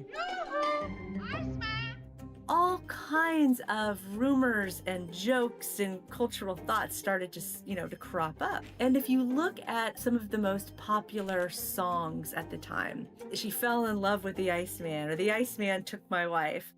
If you look at old Valentine's Day cards that were circulating at this time, they all had puns about the Iceman. The Iceman made my wife, too hot. He was supposed to deliver ice. Like, it was so silly. Consumption of ice in big cities like New York skyrocketed, and by the end of the 19th century, ice had grown into a billion-dollar business. And while part of the demand was due to home ice boxes, the real driving force was several new industries. The ice industry also launched the fish industry, the meatpacking industry, the brewery industry. It became like this multi-level industry. When we get to the point where there are railroads, then comes the invention of the refrigeration car, railroad cars that were insulated with ice blocks to carry things that are perishable. So if you think about it, fresh fruits and vegetables that have been region locked now can become national staples. So you have apricots and cherries from California, you have strawberries from Florida. They can all go inland. Actually, you want to guess the name of a vegetable that was really popularized with these chilled cars? Chilled vegetable. I'm gonna guess lettuce? Which one? Iceberg. It's gotta be iceberg, right? Exactly. It's like crunchy water. It's like ice, iceberg lettuce. It is crunchy water, but it was actually called iceberg because of the ice that kept it fresh. This change marked the beginning of a new system called the cold chain, and for the meatpacking industry, it was a huge upgrade. Previously, the only way to transport fresh meat was by sending rail cars filled with live cattle straight from farms to cities. Then the animals had to be brought into the city and held in local stockyards before they were prepared by local slaughterhouses and butchers. The result was that city centers were filled with dirty, noisy cows. And on top of that, since almost half of the animal was inedible, shipping was extremely inefficient, pushing up the cost. But with chilled rail cars, all this changed, and the country's supply chain reorganized into three parts. First, ranches across the Great Plains funneled their cattle to cities in the Midwest. Taking on the role of industrial food preparation and distribution, these cities built up vast stockyards, slaughterhouses, and rail hubs to send the meat onward. Chicago emerged as the nation's meatpacking capital, ballooning in size from just 30,000 people in 1850 to 1.7 million in 1900. And at the end of the chain were the large, insatiable cities. With the new system in place, almost twice as much edible meat could be transported in each rail car, eventually dropping the cost in urban areas by 39%. As a result, demand soared. In New York City alone, beef shipments rose from just 2,400 tons in 1882 to around 63,000 tons in 1886.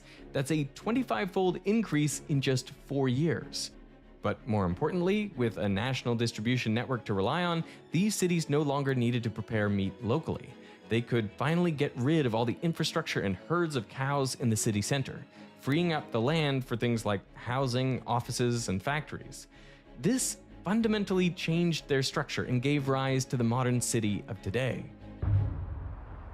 But while the cold chain was redefining America, a new invention was about to overthrow the natural ice industry. Which brings us back to Dr. John Gorey in the 1840s.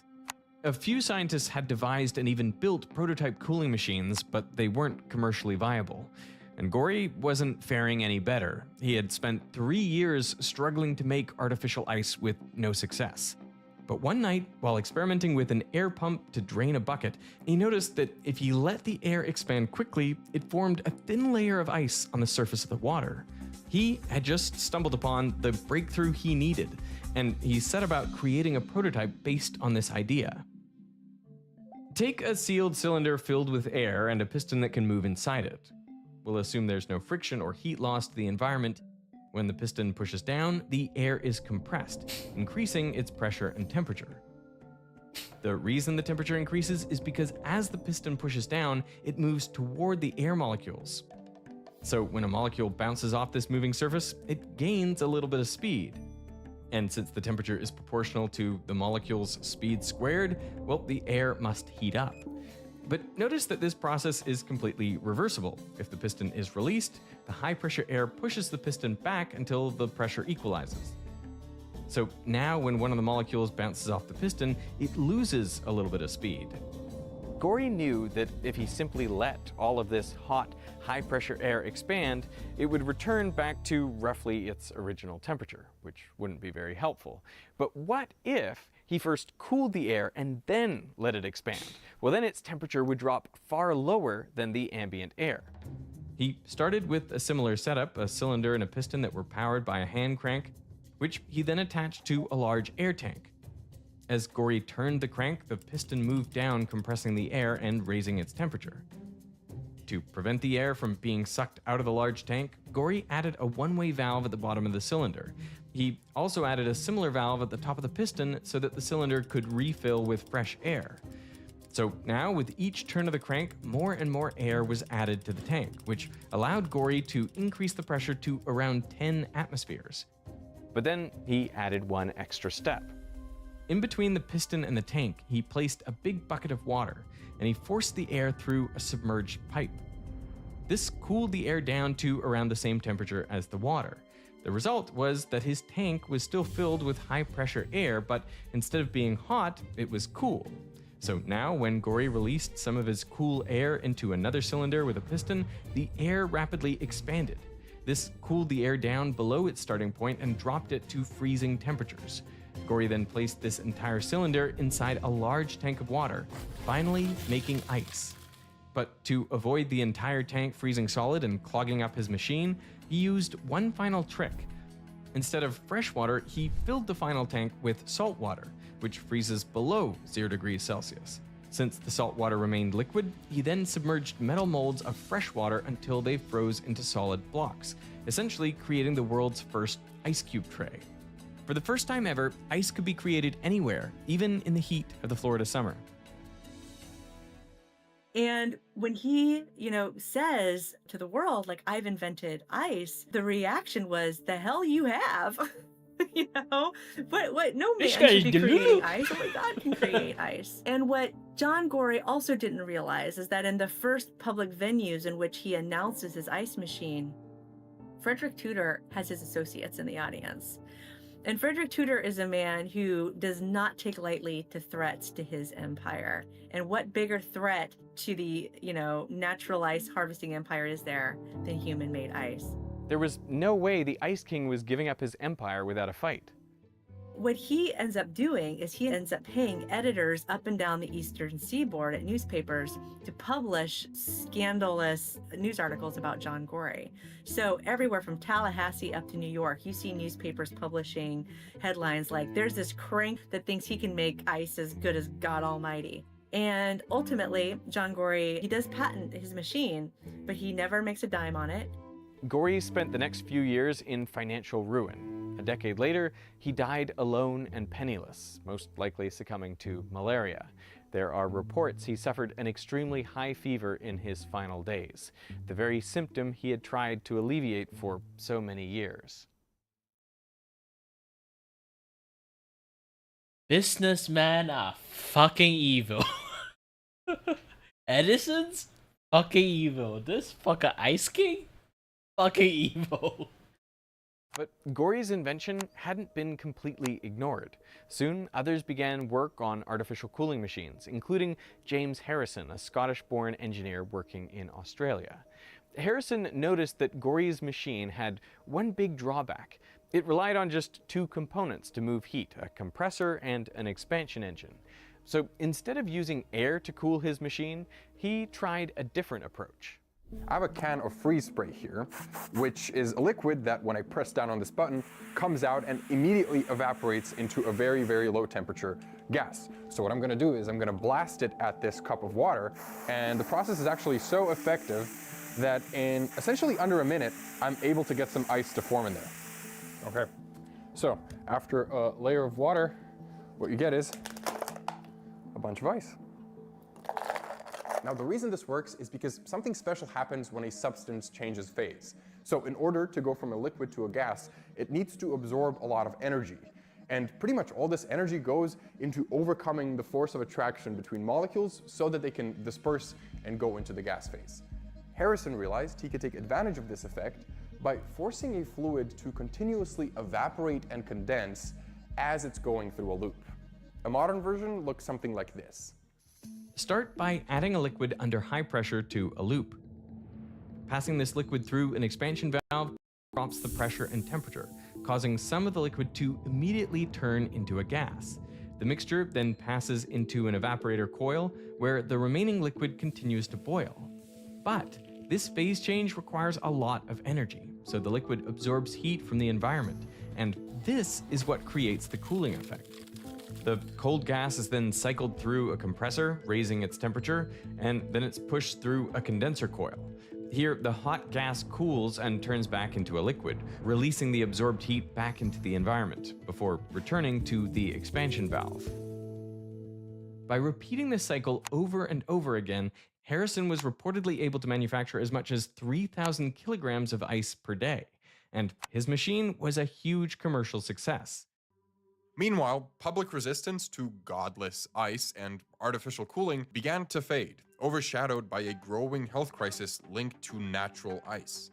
One of the reasons artificial ice was so much better is because we make it on our own terms. With natural ice, we had to wait until the right season, in the right place, and then whatever happened in the water that froze, like something died or was rotting in there, you had to work with it. By the time we get to the mid-19th century, the peak of the Industrial Revolution, factories and farms just letting loose their chemicals and detritus into the nearby lakes and rivers. You put an ice block into your cocktail, you could get cholera. There are like stories of hospitals treating wounds with ice, and then the ice makes you get a disease, and your wound isn't even the problem.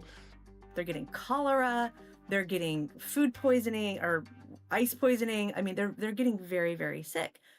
It's so funny, when we were first talking about this story, I was thinking about this, frozen New England ice, and I was just imagining like the purest lake water, this crystal clear ice, and like just this incredible product, right?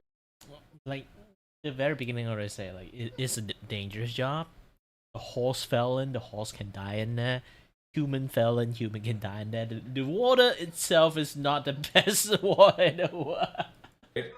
But now that you mention it, it probably is a lot less hygienic, and there's probably germs in there. And so the, human-made ice companies were like, sure, our ice isn't made by God, but natural ice will kill you. So which one do you want? After the first affordable home refrigerator landed in the mass market in 1927, it became one of the fastest adopted new technologies of the entire 20th century, going from less than 1% of homes having one in the 1920s to 85% by 1944. This made its takeoff even faster than the motor car replacing the horse-drawn cart. There's this argument of, would the world really be so different without refrigeration? Like, sure, food, strawberries, iceberg lettuce, but then you think about vaccines, blood donations, insulin, the same cold chain transports those things. And then beyond medicine, the same principles that Harrison and Gore used for their fridges are what allow us to cool things down to almost absolute zero. Over the past century, so many of the discoveries that we made rely on this principle of refrigeration.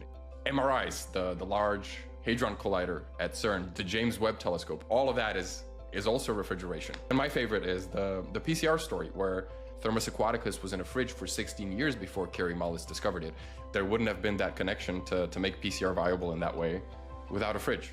I think it's easier to focus on the movement of macroscopic objects and macroscopic things happening, but this is really about controlling motion on the smallest scale.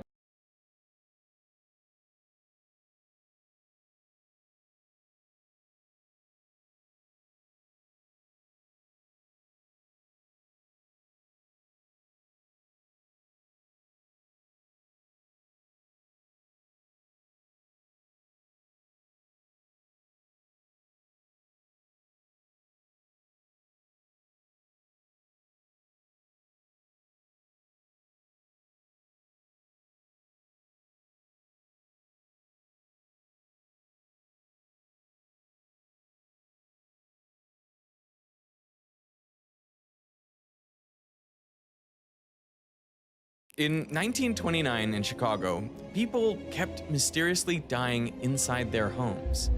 It took 15 deaths for the authorities to realize that these people were getting killed by They're fridges. Because fridges back then were no longer just boxes of ice. Instead, they relied on a chemical, looping through the back to stay cold. And the best chemical for this job was methyl chloride, a toxic and virtually odorless gas. So if it somehow leaked from the fridge, it could kill you without warning. Other fridges used flammable gases instead, so a leak combined with a spark from the stove, and your house could suddenly go up in flames. So one company tried to solve this problem, but in the process, they accidentally created a seemingly magical substance. Soon, it made its way into a huge range of products, which were so popular, they ended up in nearly every home in America. But what people didn't know was that these products came at a price. The chemicals used to make them were being released into the environment, slowly poisoning everyone on the planet, including me. You have high levels of a chemical you never heard of. It shocks me. Like, where could this have come from? Almost every living creature, from polar bears to birds to fish, massive worldwide contamination by completely man-made chemicals that are fingerprints back to just a couple of companies. This is a video about one of the biggest chemical cover-ups in history. For legal reasons, I want to note that this investigation is based on publicly available documents, recordings, and third-party opinions. All sources are linked in the description. The story all began with an attempt to save lives. In 1936, a chemical company called DuPont set out to find a safer alternative to the gases used in fridges, one that was neither toxic nor flammable. Their lead scientist on the project was a 27-year-old chemist named Roy J. Plunkett. He was experimenting with a gas called tetrafluoroethylene, or TFE. It's a pair of double-bonded carbons, each bonded to 2 fluorine atoms. One morning, as Plunkett was setting up a test, his assistant picked out a cylinder full of TFE and twisted the valve. But nothing came out. Plunkett thought the gas must have leaked, but the cylinder still weighed about as much as a full one, so he grabbed a saw and cut the cylinder in half. Inside, he was shocked to see it was full of a white, slippery powder. So what happened to the gas? Well, what the chemist reasoned was that under the high pressure of the cylinder, one of the double bonds between the carbons in TFE must have broken. And now those 2 carbon atoms each had a bonding site free, so one of them probably grabbed onto a carbon from a different TFE molecule, breaking its double bond, and then that molecule did the same, and the process repeated again and again until all of the TFE was trapped in these long chains. The gas had polymerized into polytetrafluoroethylene, forming this slippery powder. Plunkett just wanted to get rid of it, because it ruined his experiment. But before throwing it out, he decided to do some tests on it. So he tried pouring water on it, but the water just beat it off. So he tried acid. Again, nothing happened. Then he tried the strongest base he had, but that wouldn't melt it either. Plunkett went through all of the solvents in the lab, but the powder remained intact. It wouldn't melt, corrode, or react with anything. It was seemingly indestructible. The reason it was so indestructible was because of this bond, the carbon-fluorine bond. See, out of all of the elements, fluorine is the greediest, the most electron-hungry atom. Its outer shell is a single electron away from being complete, which would make it perfectly stable. So fluorine really, really wants that electron. And because it's so small compared to most other elements, the protons in its nucleus can get close to the electrons of other atoms. And because of their positive charge, they pull on them really hard. So near a carbon atom, fluorine grabs onto one of the carbon's electrons to complete its outer shell. And this keeps the 2 atoms bonded together. But the fluorine isn't done there. It keeps tugging on the carbon's electrons, pulling them closer to itself, which makes fluorine slightly negatively charged and the carbon slightly positive. So now there's an electrostatic attraction that makes this bond even stronger. Now, in reality, electrons behave more like fuzzy clouds than the orbiting points in this animation, but the principle still holds. In terms of energy, this is actually the strongest single bond a carbon can form.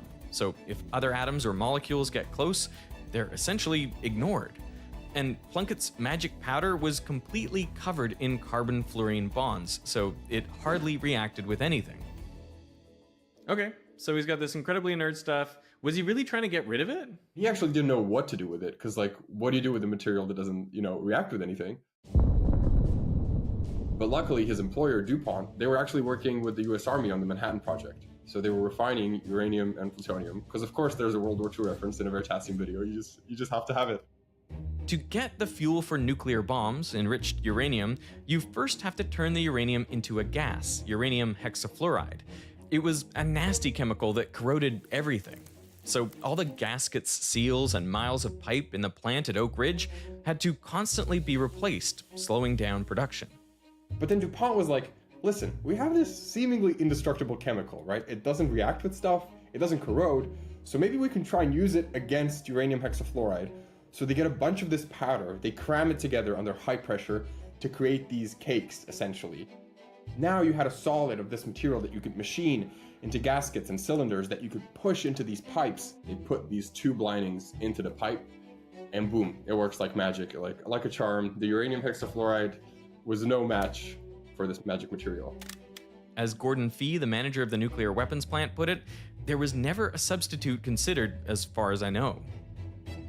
The material worked so well that the Army wanted to use it for everything. The same gaskets and seals were installed into fuel tanks and airplane engines to protect them from oil and water. And weapons manufacturing plants no longer had issues with the corrosive nitric acid needed to make explosives. DuPont saw the potential too, so they trademarked the material in 1944. They didn't trademark it under the name polytetrafluoroethylene, because admittedly, that name kind of sucks. So they took TE from tetra, FL from fluoro, and then they had a bunch of these other miracle materials, rayon, nylon. So they took ON from the end of those, and boom, Teflon. Nice. Okay. It's a good name. Under the Army's order, DuPont ramped up Teflon production at their test plant in Arlington, New Jersey, giving their whole supply to the government. But Too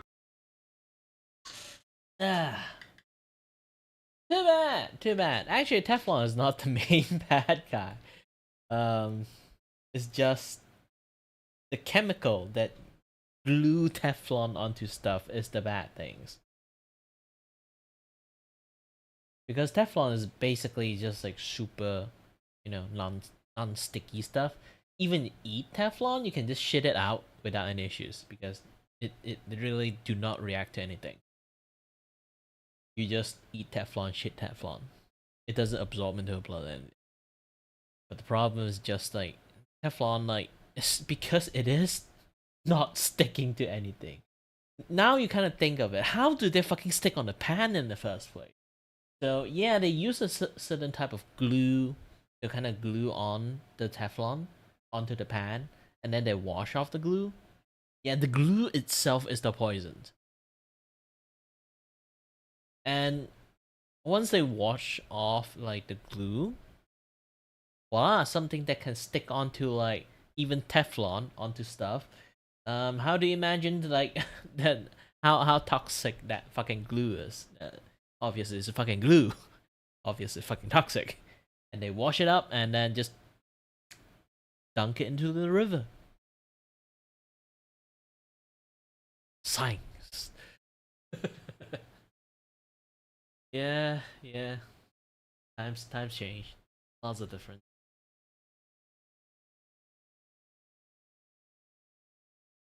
I generally won't even say Teflon's super toxic in the first. Really, it's basically something indestructible. that is two indestructible objects that humanity made. One is fucking Teflon, and another one is plastic. Plastic do not fucking decay. Every single thing in the living fucking earth decayed, except plastic. So we made something so indestructible, literally nigh impossible to destroy it. I'm not even kidding. You can't just toss it in a fucking volcano and then it just destroy it. It doesn't. It just turned to fucking plastic ash and then flew off to the fucking air. There is no way to destroy a plastic. Even the Earth, humanity's dies, Earth fucking explode, the sun is gone, plastic that we made will still exist in the fucking universe now. While everything can be gone, plastics will still exist.